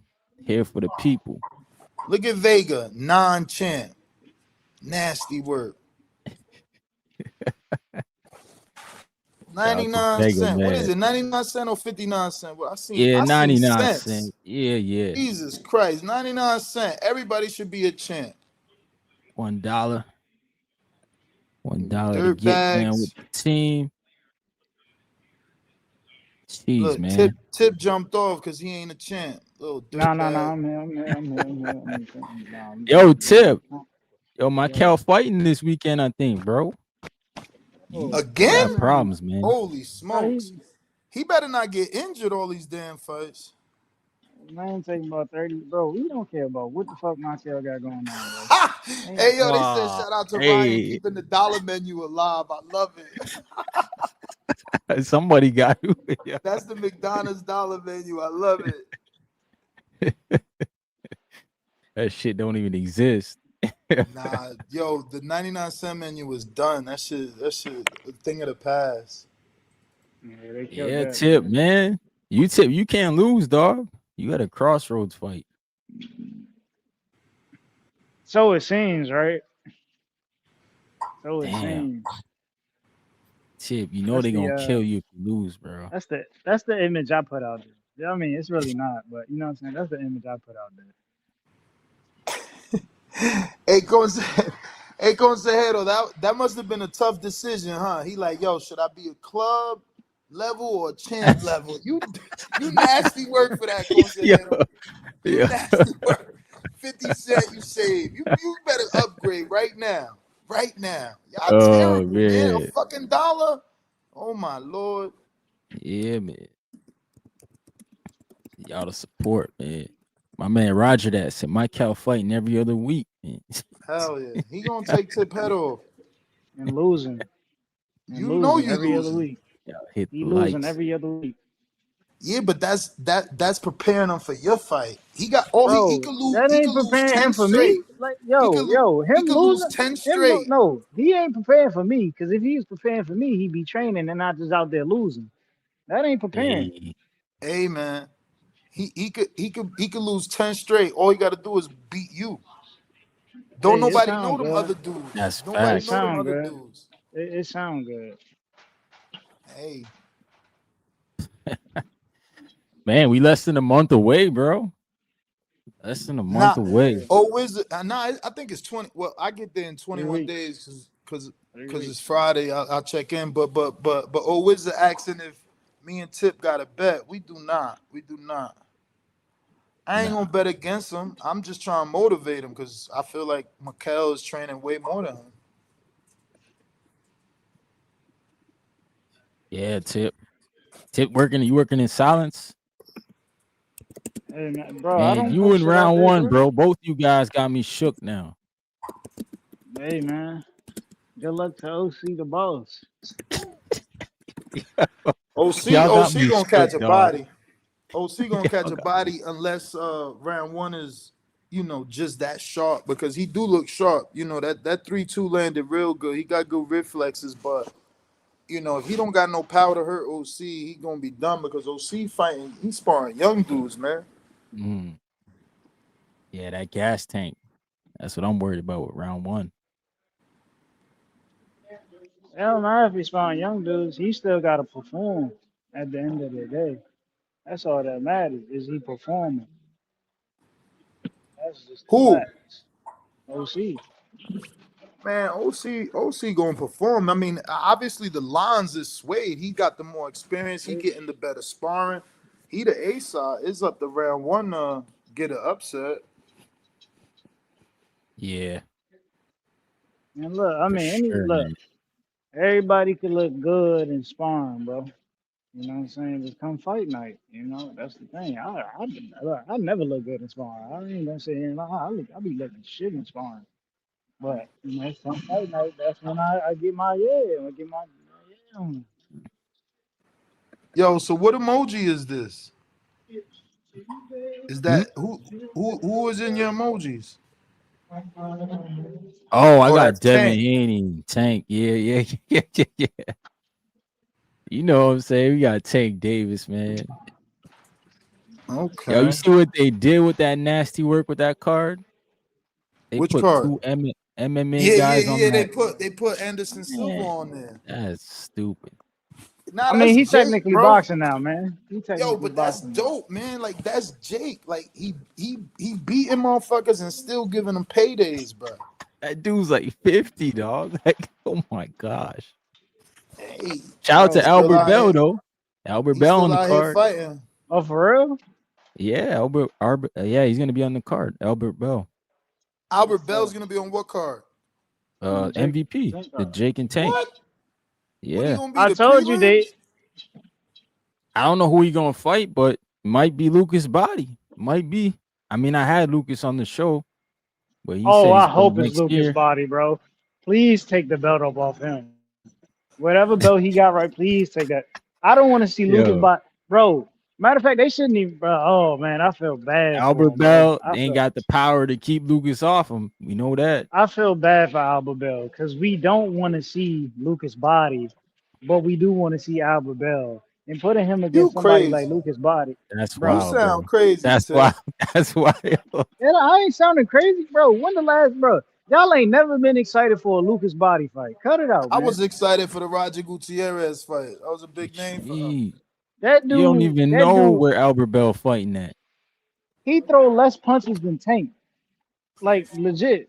And Tank chooses not to. He just don't throw Tank don't punches even at all, fight, bro. man. Tank don't even fight. Come on, bro. Like y'all gotta look at Lucas Body last two fights, bro. The man can't come forward. He's literally a natural counter puncher. A You know win what I'm is a win saying? is a Like, win, Tip. A win is a win is a nah, win. You that hating. dude is boring, bro. I'm sorry. I'm Nah, on a Canadian channel. That dude is boring. we Get him gonna off of my sleep TV. him like we slept H2O, bro. I tell you that Silv made that fight. Silv made that fight, man. He was cooking him in that fight. He Shit was crazy. until he wasn't. Until he was I cooked. tell you this. I watched Devin Haney versus George Kambosos 20 You times before wild. I watch another You Lucas capped it, Body bro. fight. You capped it. He Oh a hater. man. The second fight, though, the second fight was action packed. The second fight was better. Yeah, the second fight was way better than the first. First was a shutout. At least, you know what I'm saying? He was like, I'm gonna come fight Kambosos in the second one. Is there an opponent already for Albert Bell or what? No, like it was weird. They said he's gonna be on it. And then yeah, there was no, it says TBA, Let me see what his manager no telling. opponent. Which I thought was weird because I'm like, bro, like they got Lucas Spotty. I don't know who else they gonna bring over. It ain't gonna be Lucas Body for sure. Ain't no way they I make. doubt it. There's no way they making an Albert Bell fight and he's TBA and then they gonna just throw Body. You know that would be a fight they announced. That's a big fight for Body. Yeah, I mean, it's on short notice too. 3 Albert weeks Bell notice. ain't known No, like 4. that, but you know the fact that he's undefeated, he's so tall, they would make it a big deal. That's true. Well, I don't know. Wouldn't this be they what fifth, fourth undefeated fighter? Yeah, for Body more than likely. But what I mean is, I don't think they would announce Bell as a TBA without announcing Lucas Body. Like Lucas is the A side, he's the MVP fighter. So if it was a real Lucas Body fight, it'd be Body, you know, with the TBA waiting on the approval from Albert Bell. You feel me? Right.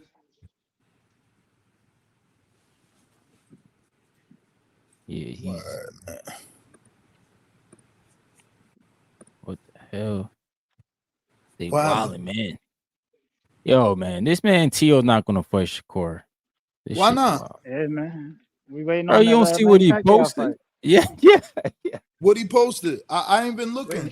Oh, waiting let on me the go Pacquiao pull it fight. up, bro. Yeah, he pulled up Shakur or Pacquiao, like January. I'm like, what the flip, bro? Bro, I mean, seen what the happened.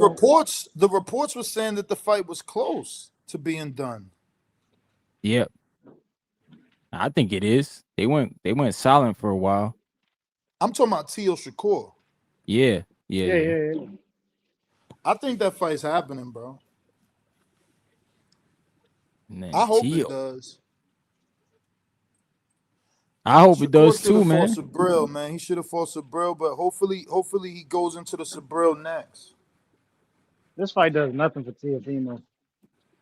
What, Shakur? Yeah. You it does sound nothing for crazy. him. Spoken like a true hater. This kid. I mean, like realistically, like what does it do for him? What does it do for him? It's Is the it biggest kid win of moving? his career. No, For it's sure. not, bro. Yes, it is. The Loma. Listen to me. Listen to me. Loma has losses, and Shakur's already more accomplished than Loma. I got a question. I got a question. Shakur's Is- already a 3-division champion, just like Loma. Oh, And okay, he's watch younger, this. Watch this. and he's younger Watch this. and undefeated. Is Leo Santa Cruz Tank's biggest win? Tank's biggest win, unfortunately, Tank's biggest win because we live in this world is Ryan. So how is Ryan the biggest win and Leo Santa Cruz is the 3-division champion? Yeah, because Leo was a what you call that? Leo was mismatch. small It was a mismatch. Yeah, he brought him up. It was a Didn't he? mismatch setup as well, like What a do you mismatch mean? Like, setup. bro, Shakur's coming up in weight. It's like I said, So it what I does mean, nothing. listen. What I mean by that is, we all knew as a boxing community that that Leo Santa Cruz was never gonna beat Tank. That's not how we going into the Shakur Tio fight. That's not how we would go into a Shakur Tank fight. So yeah, I think the boxing world is undermining Teofimo Lopez. Like there's a lot of disrespect with this fight. Tell me, y'all now. I don't get it. You the one just said he shouldn't fight him. So how we disrespecting him because we want to see the I'm fight? saying he shouldn't fight him because the fight does nothing for him. But you know what I'm saying? Knowing the boxing world and fans, But you haven't just like Theo said, given a good argument for that. I just told you he's a 3-division champ just like Loma. He's a 3-division champ just like Loma and arguably beat better champions than Loma. He hasn't beat anybody. He didn't even beat. Who was he beat at 35? Again, Shakur arguably beat better champions, right? Like Gary Russell wasn't a champion. Just hear me out. Come on. So you telling? Hear me out. Gary wasn't a champion. Salido beat him. Walters was a former champion. Guillermo was a champion being brought up 2 divisions or 3. Corolla's an ass champion. I mean, like, what are we talking about? Valdez, Herring, those are better names than the champions that this kid beat. Are you dead ass? You about to sit here and lie and say Valdez and Herring are better champions? Bro, Okay, so cut it out. What's the champion I'm missing for Loma? I'm sorry. So why we talk about? Bro, let's talk about Josh Taylor. He didn't fight Loma. How about Josh? How about Josh? He fought Tio. Oh, you talking about Loma? Why we talking about Loma? Loma not fighting. Tio fighting. No, you're not getting it. Loma is, to this day, that's Tio's biggest win. Bro, you will be allowed to sit here and say Jamel Herring is a better champion than fucking Guillermo Rigondeaux. Bro, Loma ain't nobody in the world. Nobody in the world. Tip. Rigondeaux was 118 pounder, moved up 2 divisions, bro. Yeah, like he was small. Who cares, bro? It was Rigondeaux calling out Loma, bro. It wasn't Loma calling out Rigondeaux.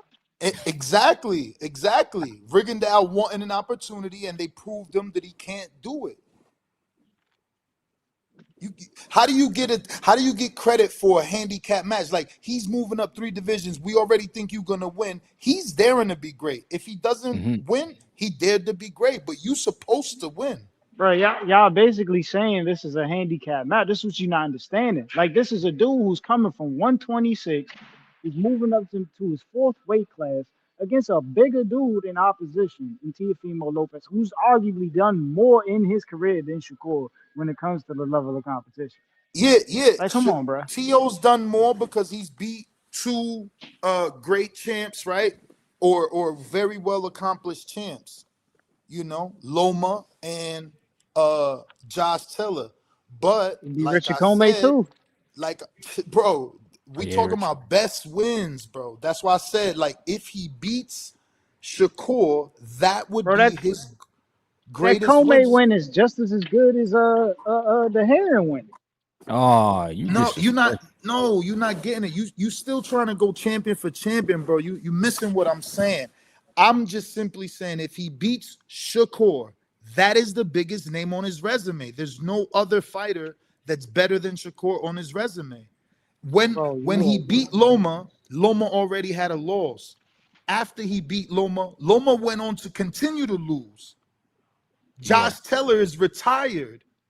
So yes, Shakur would be the greatest win. Again, it's arguable. You don't want to believe it. It's a debate. Bro, you but can't say that's that my because stance.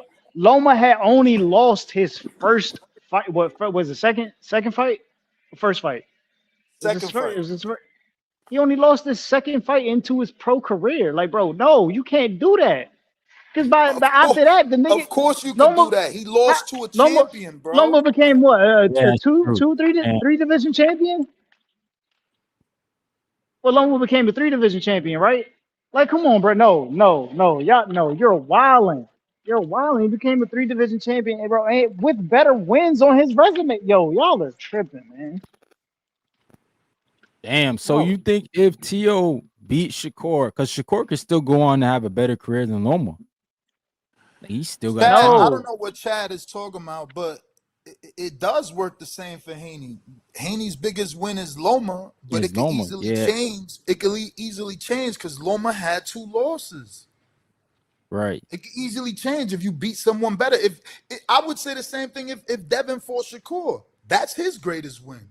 Because when he beat Loma, Loma was already beaten. He was already beaten by 2 people. And Salido, yeah. You're talking about an undefeated 3-division champion, bro. Silver medalist. Like, these dudes are crazy, bro. Tip is just a natural born hater. No, you're talking about an undefeated 3 division champion who's done nothing at 35 and who's done nothing at 40, bro. Bro, what you mean nothing at 35? He beat the shit out of De Los Santos. Definitely. The Oh, fuck? Ryan. He made De Los Santos come on my show Ryan, and literally Ryan. said, no, he beat made the De shit. Los Santos He beat the shit. come on my show. It's that Jersey shit, man. It's that Jersey shit. No, he made De Los Santos come on my show and literally say that he was afraid to take chances because that's what Shakur wanted him to do. So Shakur beat, quote unquote, beat the shit out of De Los Santos with one hand too. I must have been watching the wrong fight. That's why I say with one hand. That's why I say beat the shit because he did that with one hand. Imagine he had 2 hands. He did that with one hand. A shutout with one hand. Yeah. You just a fucking hater, bro. How are you saying I'm a hater? You wish you could beat somebody with one hand. This is why I love Border Wars because y'all don't ever put yourself in a person's position. Y'all just talk shit because you got a hole in your face. Nigga, he beat him with one fucking hand. He beat a puncher with one hand. It was the least amount of punches thrown in the fight. You trying to diminish that, but see, you trying to diminish that. But I remember when he was going to fight Keyshawn, and I was trying to diminish that fight because of the layoff. You specifically was bigging up his performance with Shakur. You a flip flopper. I thought he beat Shakur. I did, but you saying saying he beat the shit out of him. If you when he didn't beat the shit out. Listen, if you thought he beat Shakur, but Shakur got the win, how isn't that a good win at 35? You a fucking hater. You getting caught in lies. Bro, I ain't say look, it's a disputable win. Like that win is like who got an arguable win? Virgil's win over Boachuk. It's like that. Yeah, like that's arguable. you want to fight. No, it ain't. You want to fight. You really didn't win. No, it ain't. Yes, Boachuk dropped Virgil 3. Make it. Yo, yeah, he did drop him twice. Shakur didn't even drop De Los Santos, but we talking about Ryan, he beat the shit out of De Los Santos. Ryan, he dropped him 3 times. Remember, they only gave him 2 knockdowns. This dude's a yeah, liar, there bro. was Get him off the there panel. was one they definitely didn't call. Yeah. Get him off the panel. He a liar, y'all know. PBC shell, I'm man. making the equivalence that this dude is saying he said Shakur beat the shit out of De Los Santos, which we know is a lie in itself. When we know Boachuk beat the shit out of Virgil, but either way, they still get credit for them wins that they shouldn't have won. If you beat a top 5 fighter with one hand, I mean, how you not giving him credit, bro? You just nasty. Like, this is so biased. He was the A side on his network against a dude who had to cross the street. Bro, why are we capping? So Damn. A side, what does that got to do with the conversation? They was going to throw the belt on him regardless, bro. Oh, nah. You That's can't. why. No, bro, I'm not lying. It's a reason they kept saying the whole broadcast. Tim Bradley saying, "Yo, De Los Santos got to sell out." Why the fuck does De Los Santos have to sell out? Think about this, Ryan. Let me put this into perspective once again for everybody. This is a fight for a vacant title, right, Ryan? Vacant title. Yeah, yeah. So that means both contestants are challengers, right? Yep. Okay. Vacant, yeah. So why is it that the media is portraying that one fighter who's willing to engage has to sell out against a fighter who doesn't want to engage? Like, what are we talking about? Because he was losing the fight. No, how is he losing a fight and the By other being- dude doesn't want to engage? By being This is what I'm outpointed. saying. By being How can you outpointed. outpoint somebody who doesn't want to engage?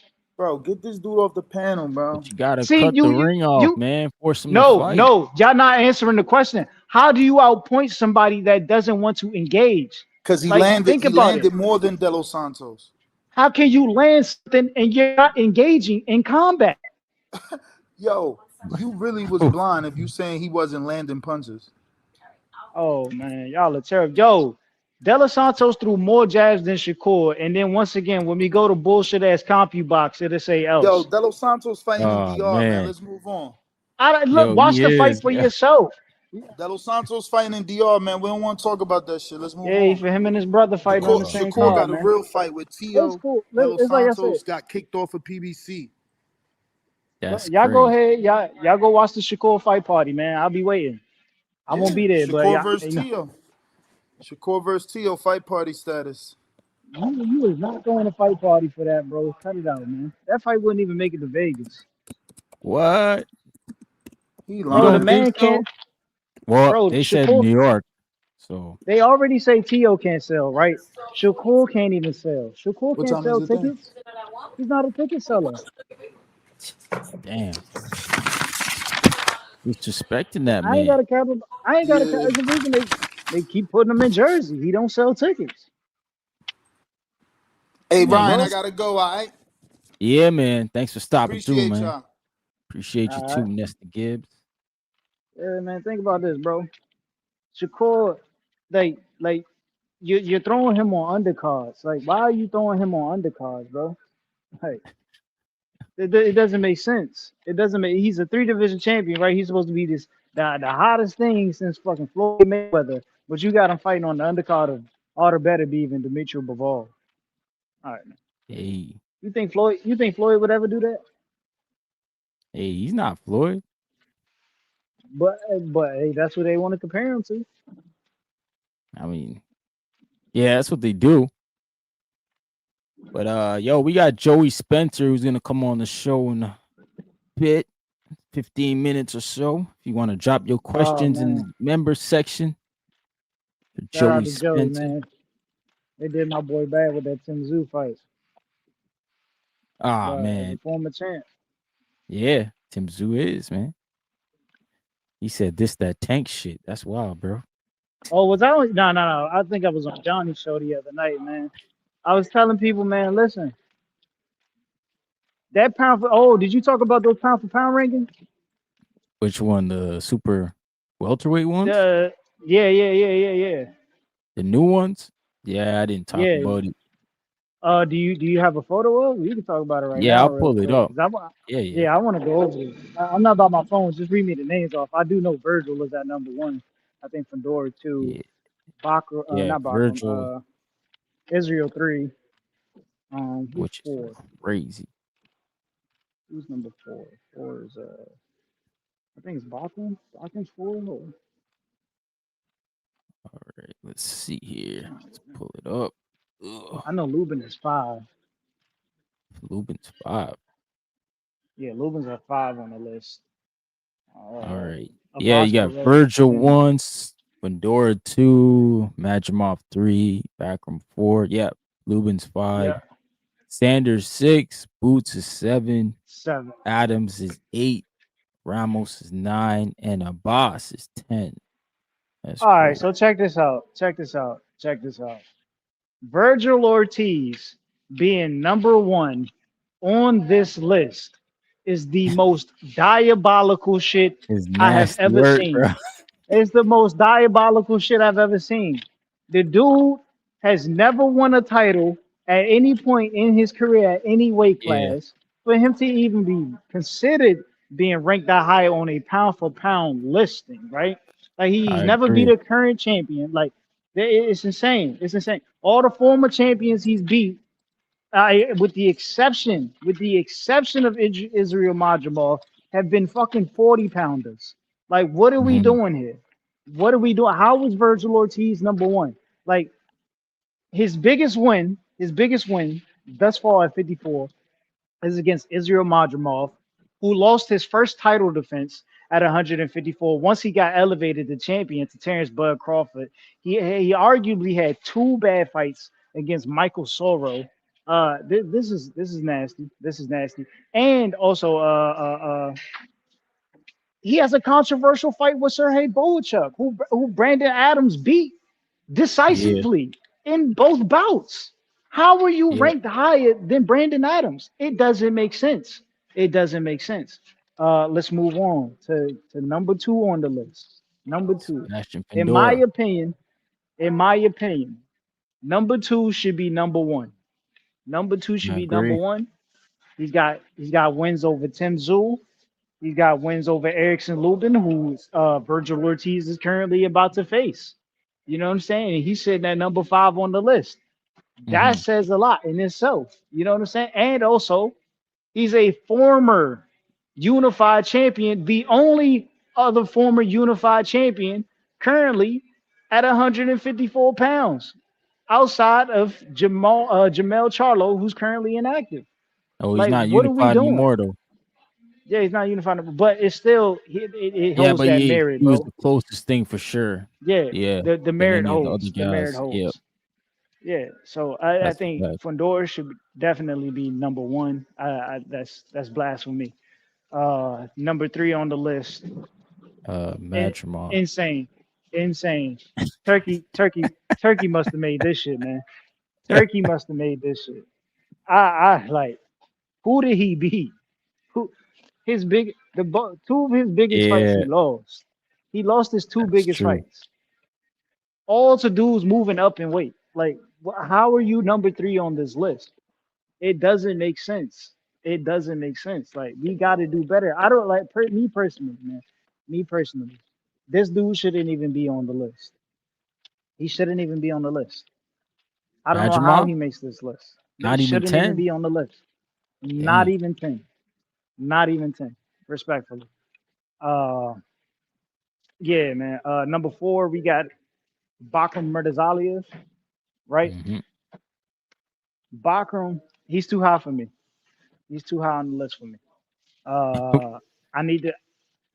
He He's is a still is he champion. top He is a 10? But champion. he's top 10, but you just think Yeah, he's too he's high. top 10, but he's too high. He's top 10, but he's Okay. too high because of the stoppage over Tenzu. He's top 10. Current status as the champion. Yeah. I'll probably he's in maybe space 10 through 8, 10 through 8 maybe, 10 through 8. Hmm. Um, number four, that was number four, right? Who's number five? Yeah. Erickson Lubin. Erickson Lubin has probably one of the best bodies of work on this pound for pound ranking list. The only thing is, Lubin has not been a champion and he's lost to every champion he's faced, but he definitely, in my opinion, five is a solid position. You know what I'm saying? If I'm looking at Lubin, he could be ranked a little higher. You know what I'm saying? He could be ranked a little higher, but I Mm. think you know what I'm saying? The middle ground is cool for Lubin. Yeah, he might be top three in my opinion on this pound for pound list. You know what I'm saying? He's got the best body of work outside of Sebastian Fundora and there's somebody else on that list who has a okay decent body of work. But yeah, I mean with the body of work, I think Lubin should definitely be ranked maybe three in my opinion. I think Lubin should be three, respectfully. Okay. Number six. Who's six? 6 is Xander. Xander Zayat. Hmm. Uh, Xander at 6. Keep him there. Keep him there. That's cool. Sanders in the That's cool. right spot. Yeah, he's in the middle. I keep Xander in the middle. I think he's got some decent wins. Nothing like super spectacular. Yeah, he's got some decent wins. Boots. Number 7. 7. How? like, like, like how? How? Like what did he do? What is it? What he just took? He literally just told us he needs a tune-up. You know what I'm saying? As his introduction fight to 154 Yeah. pounds. You know what I'm saying? Like, how are you number 7 on the list? How?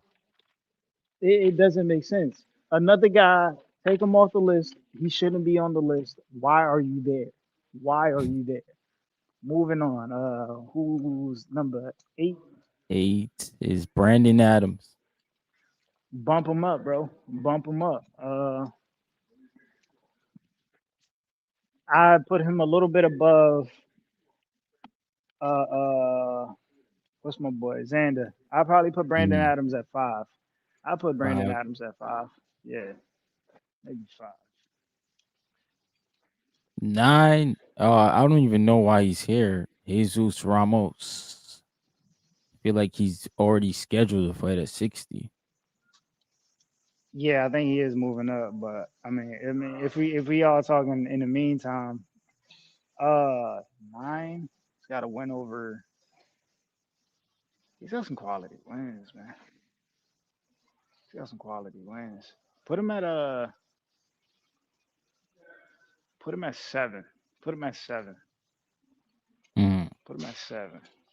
Ramos a 7. Yeah. Number 10. Well, he lost to Lubin. So check this out. All right. So if I'm moving this list, right, I'm moving Fondora to 1.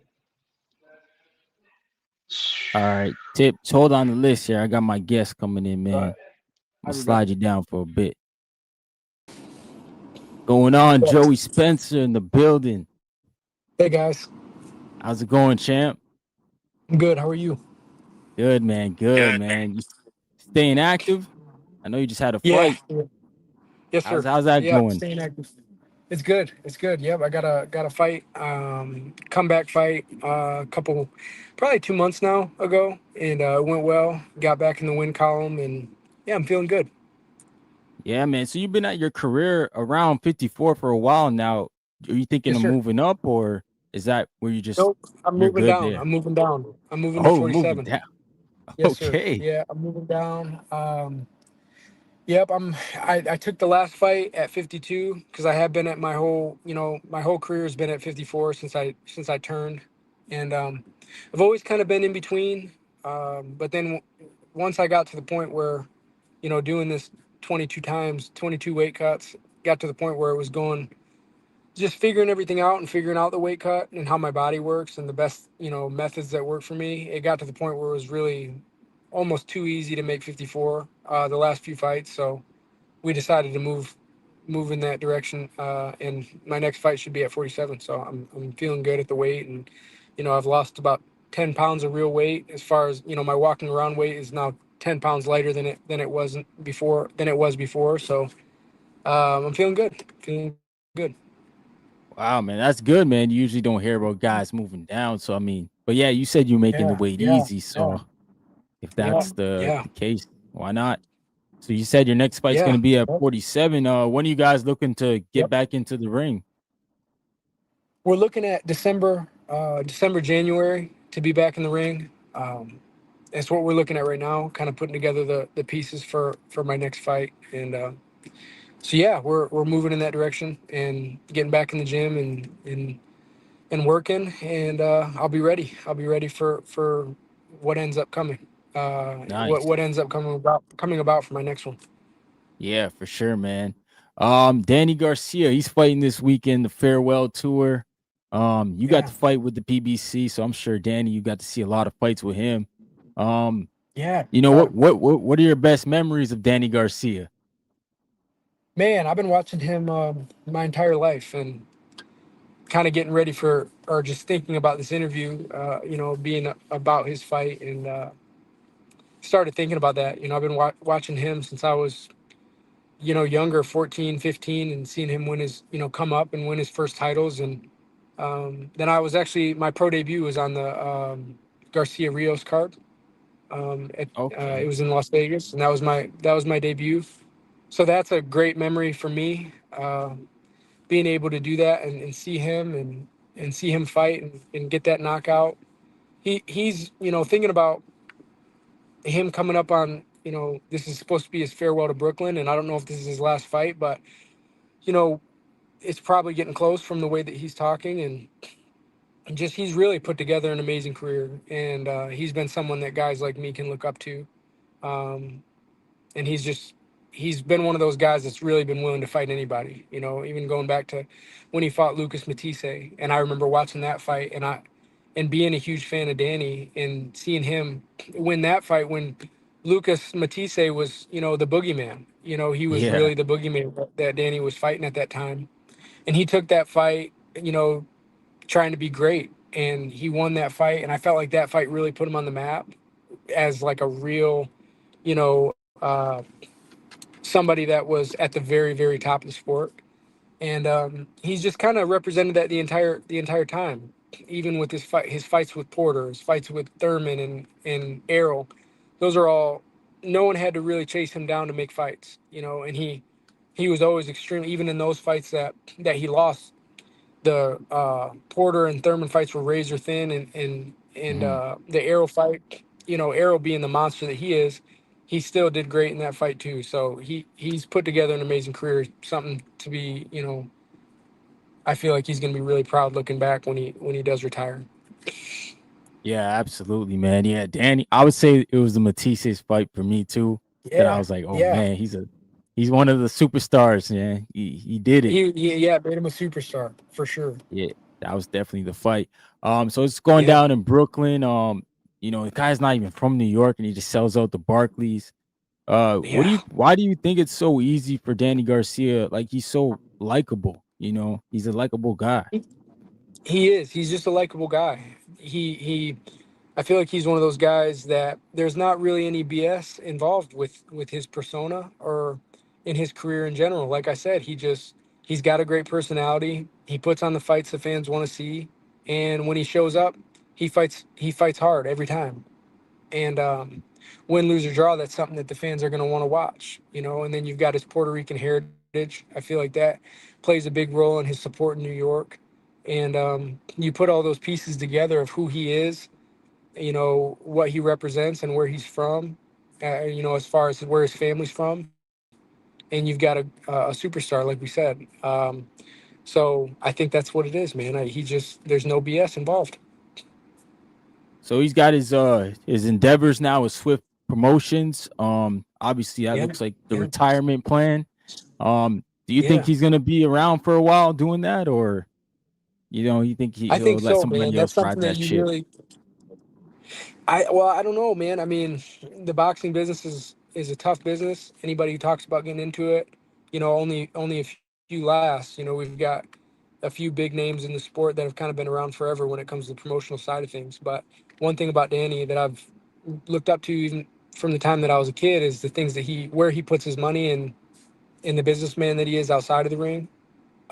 What he always seems like he's doing the right things, with his money, and he's smart with it. And he seems like a smart guy in general. And he's got a hustler's mentality. He's not just somebody who's just out blowing his money, And with that being said, you put those pieces together, I feel like he's got a great shot at doing really well with that. And um, I don't know. It's cool to see a fighter kind of coming to the end of his career, but then also putting, you know, shows on and events on, and giving a platform to younger fighters coming up under his banner.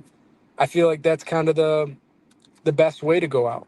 I feel like for a lot of us, boxing has been our entire lives since we were little kids. So I feel like the fairy tale ending is to make your money, have your titles, your legacy, and then also be able to stay involved in the sport and also give back to the sport. And I feel like there's not really a better way to do that than starting your own promotional company, management company, and that's what he's doing. And I feel like that's something that the real legends of the sport get to do. Yeah, it's true, man. Yeah, you don't see it too much happen, but the guys stay around the sport, and it might be Yeah. like you said, just the business of boxing's kind of stressing, and it's a headache. Yeah, Really is a absolutely. headache. I got a few Absolutely. questions from people in my community. We got Shawa here. She said, "Here's my question: James Toney is your favorite fighter. What style would you say you have?" I grew up watching a lot of guys. I loved James Toney, being a Michigan guy. Everyone from Michigan really looks up to his fighting style. As far as but I also looked up to guys like Miguel Cotto. He was my favorite all-time fighter as well. So I loved Andre Ward. I loved watching Floyd. I always really liked watching the technical guys. But at the same time, I loved watching like guys like Cotto who gave everything every time he stepped into the ring. You saw his heart on his sleeve every time. And as far as my style goes, I think I try to I'm a visual type guy. I like to, ever since I was a kid, I was a boxing junkie. I just watched so much film and so many of those guys that just some days, I would get in the ring and still to this day, and I'd have one fighter on my mind, and I'd try to work on things that he was doing, and then maybe somebody with a polar opposite style, I might have him on my mind and be trying to work on things that he's doing. So as far as my style goes, I do know, like, I really enjoy the technical aspect of boxing, but also I like to kind of throw that out the window when the first shot gets thrown too. Sometimes that's my downfall, but yeah, I guess that's the answer to the question. Nah, that's good, man. That's good. I got Malcolm from New York. He said, from your experiences hunting, what was your proudest harvest? Oh, okay. I know you're a hunter. Yeah, man, I just left the woods actually and just harvested a buck, and that is a good question. It goes between I always had shoulder issues stemming from boxing from a young age. I've had surgery on my shoulder, and so being able through physical therapy and things like that, I was able to strengthen my shoulders up. And for those who don't know, um, there's a difference in bow hunting and gun hunting. So I grew up my Okay. whole life, hunting with a gun, hunting with a rifle, because I'm from the Midwest. It's a big part of our culture, and we hunt a lot in our area. So I always gun hunted, and I always wanted to bow hunt because there's something really special about bow hunting an animal, being able to get the harvest and then eat the meat. It's just something about shooting it with a bow. It's a lot more. It's like classic. That's how humankind, progressed, is hunting with a bow and arrow. So this year, I started bow hunting 2 years ago, 3 years ago, and bow hunting is a lot more difficult than rifle hunting. So I've been putting in my time in the woods, and this year I actually got my first harvest of a buck with a bow, a compound bow, and that's got to be my proudest moment so far. But also the first buck I ever killed with a rifle. It's hard to beat your first one too. I mean, that was a pretty incredible moment. But everything we harvest, we take the meat really seriously, and we eat it. Our families eat it, and we live off of it. So it's a big part of our lives. It's just something that it's a connection to the meat. It's a connection to nature, and the animals that we hunt. So I think that my proudest harvest actually came last month when I got my first deer, or the beginning of this month when I got my first deer with a bow. Yeah, that's awesome, man. Bow hunting. Gee, I know a few guys do that Yes, around sir. my area. It's it doesn't Yeah, yeah. sound easy. No, man, well, man, all the details. There's a lot of details that when you got Yeah. an animal that comes in and you got 3-4 seconds to make your decisions, and then you got to draw back. It's a hard feat to just draw back on the bow because the deer are their senses are so honed, and their eyesight, their hearing, their smell.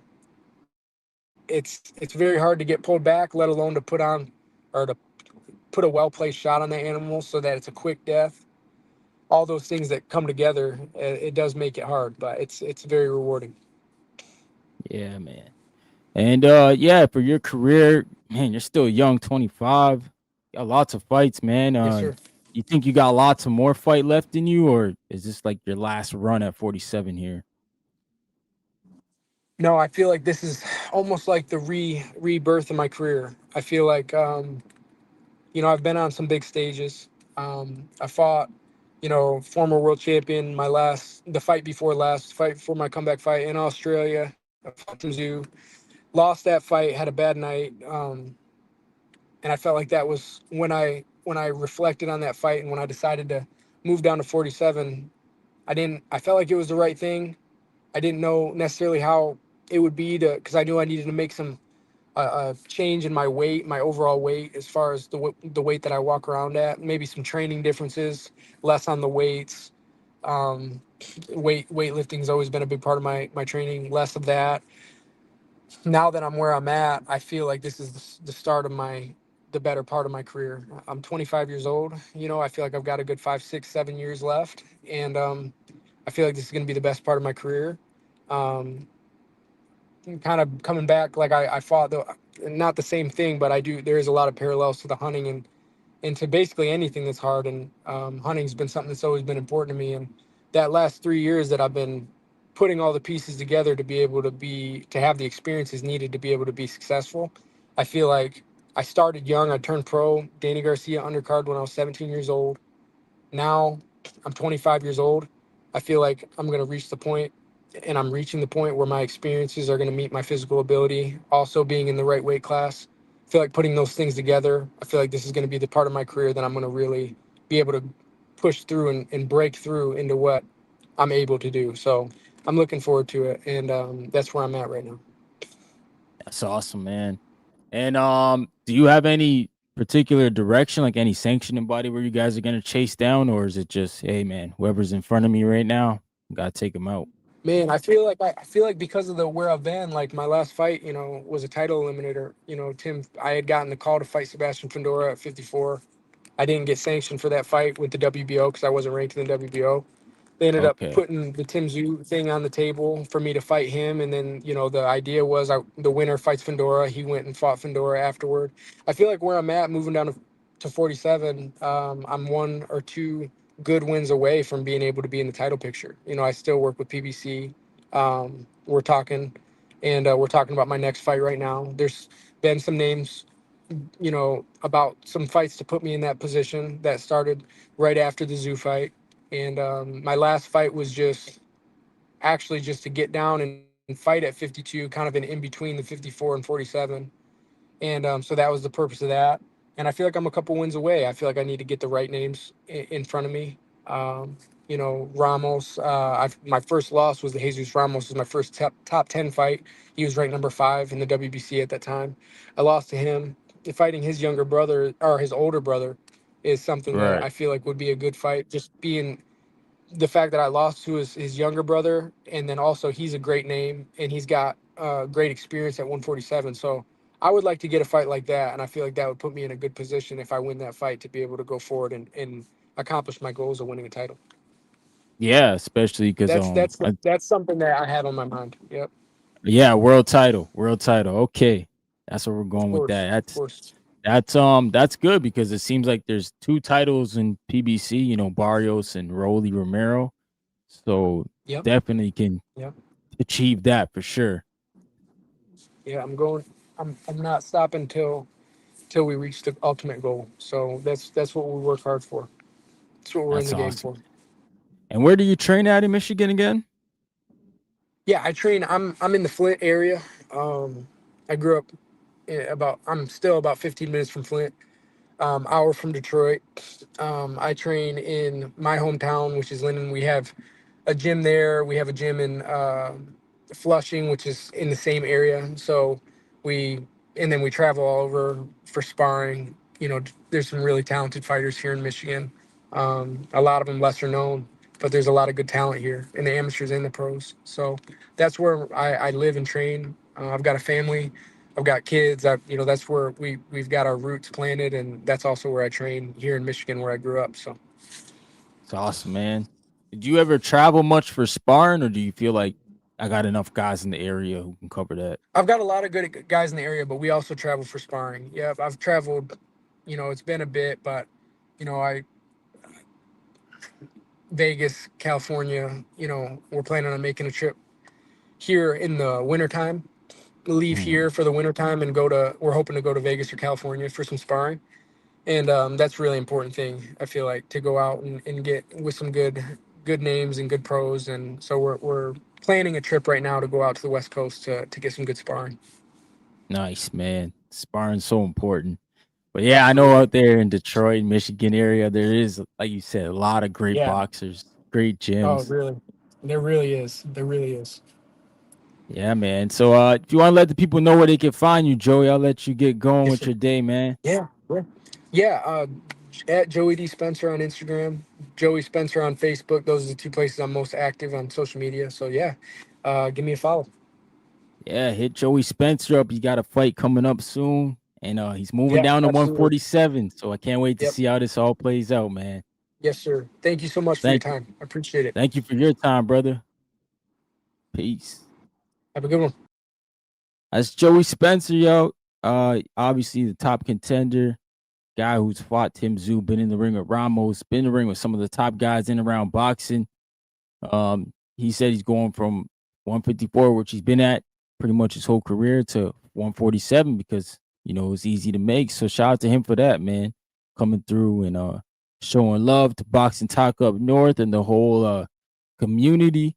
And shout out to all the community members who dropped their questions. I just threw up that post a couple minutes ago. I wasn't sure if I was going to be able to get him over here, but shout out to Millions.co. The people over there sent him over here, which was nice, man, to keep the stream rolling, keep the live stream rolling. And yeah, man, get everything situated. But yeah, we're going to end the stream, man. I got to go get my kids from school, man. And I'm little badass kids, but I appreciate everybody for tuning in, man. I appreciate all the super chats. We almost hit our goal, man. Almost hit our goal, but we got some members, which is nice.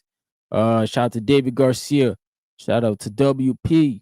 Shout out to Stock Chasers, man. I'm giving you guys your horns, man. Shout out my guy Ness, the boxing voice. Shout out to Malcolm. Shout out to El Consejero being a member, bro. Shout out to you. Shout out to Ness being a member as well. Shout out to Chad from Canada, my guy. I appreciate all y'all, man, for rocking out with me and showing love to the channel. You know what I'm saying? My guy Ness, I messaged him this morning. I thought he was going live. So then I was like, yo, bro, let's link up. And then yeah, he said he had got his therapy, so he needed to, sit out for a couple days and get some rest. So I was like, yo, man, let me see if I can move my stream from tonight, because I had it set up to go 9 p.m. tonight. So let me see if I can move that up and go ahead and talk to the community, man. But I appreciate y'all. I'm not sure when I'm going to be back next. We'll see. Probably Monday or Tuesday. But I appreciate y'all, man. Peace. Yeah. What? I will slap you if you don't move this car. I'm gonna slap you. I'm gonna slap you.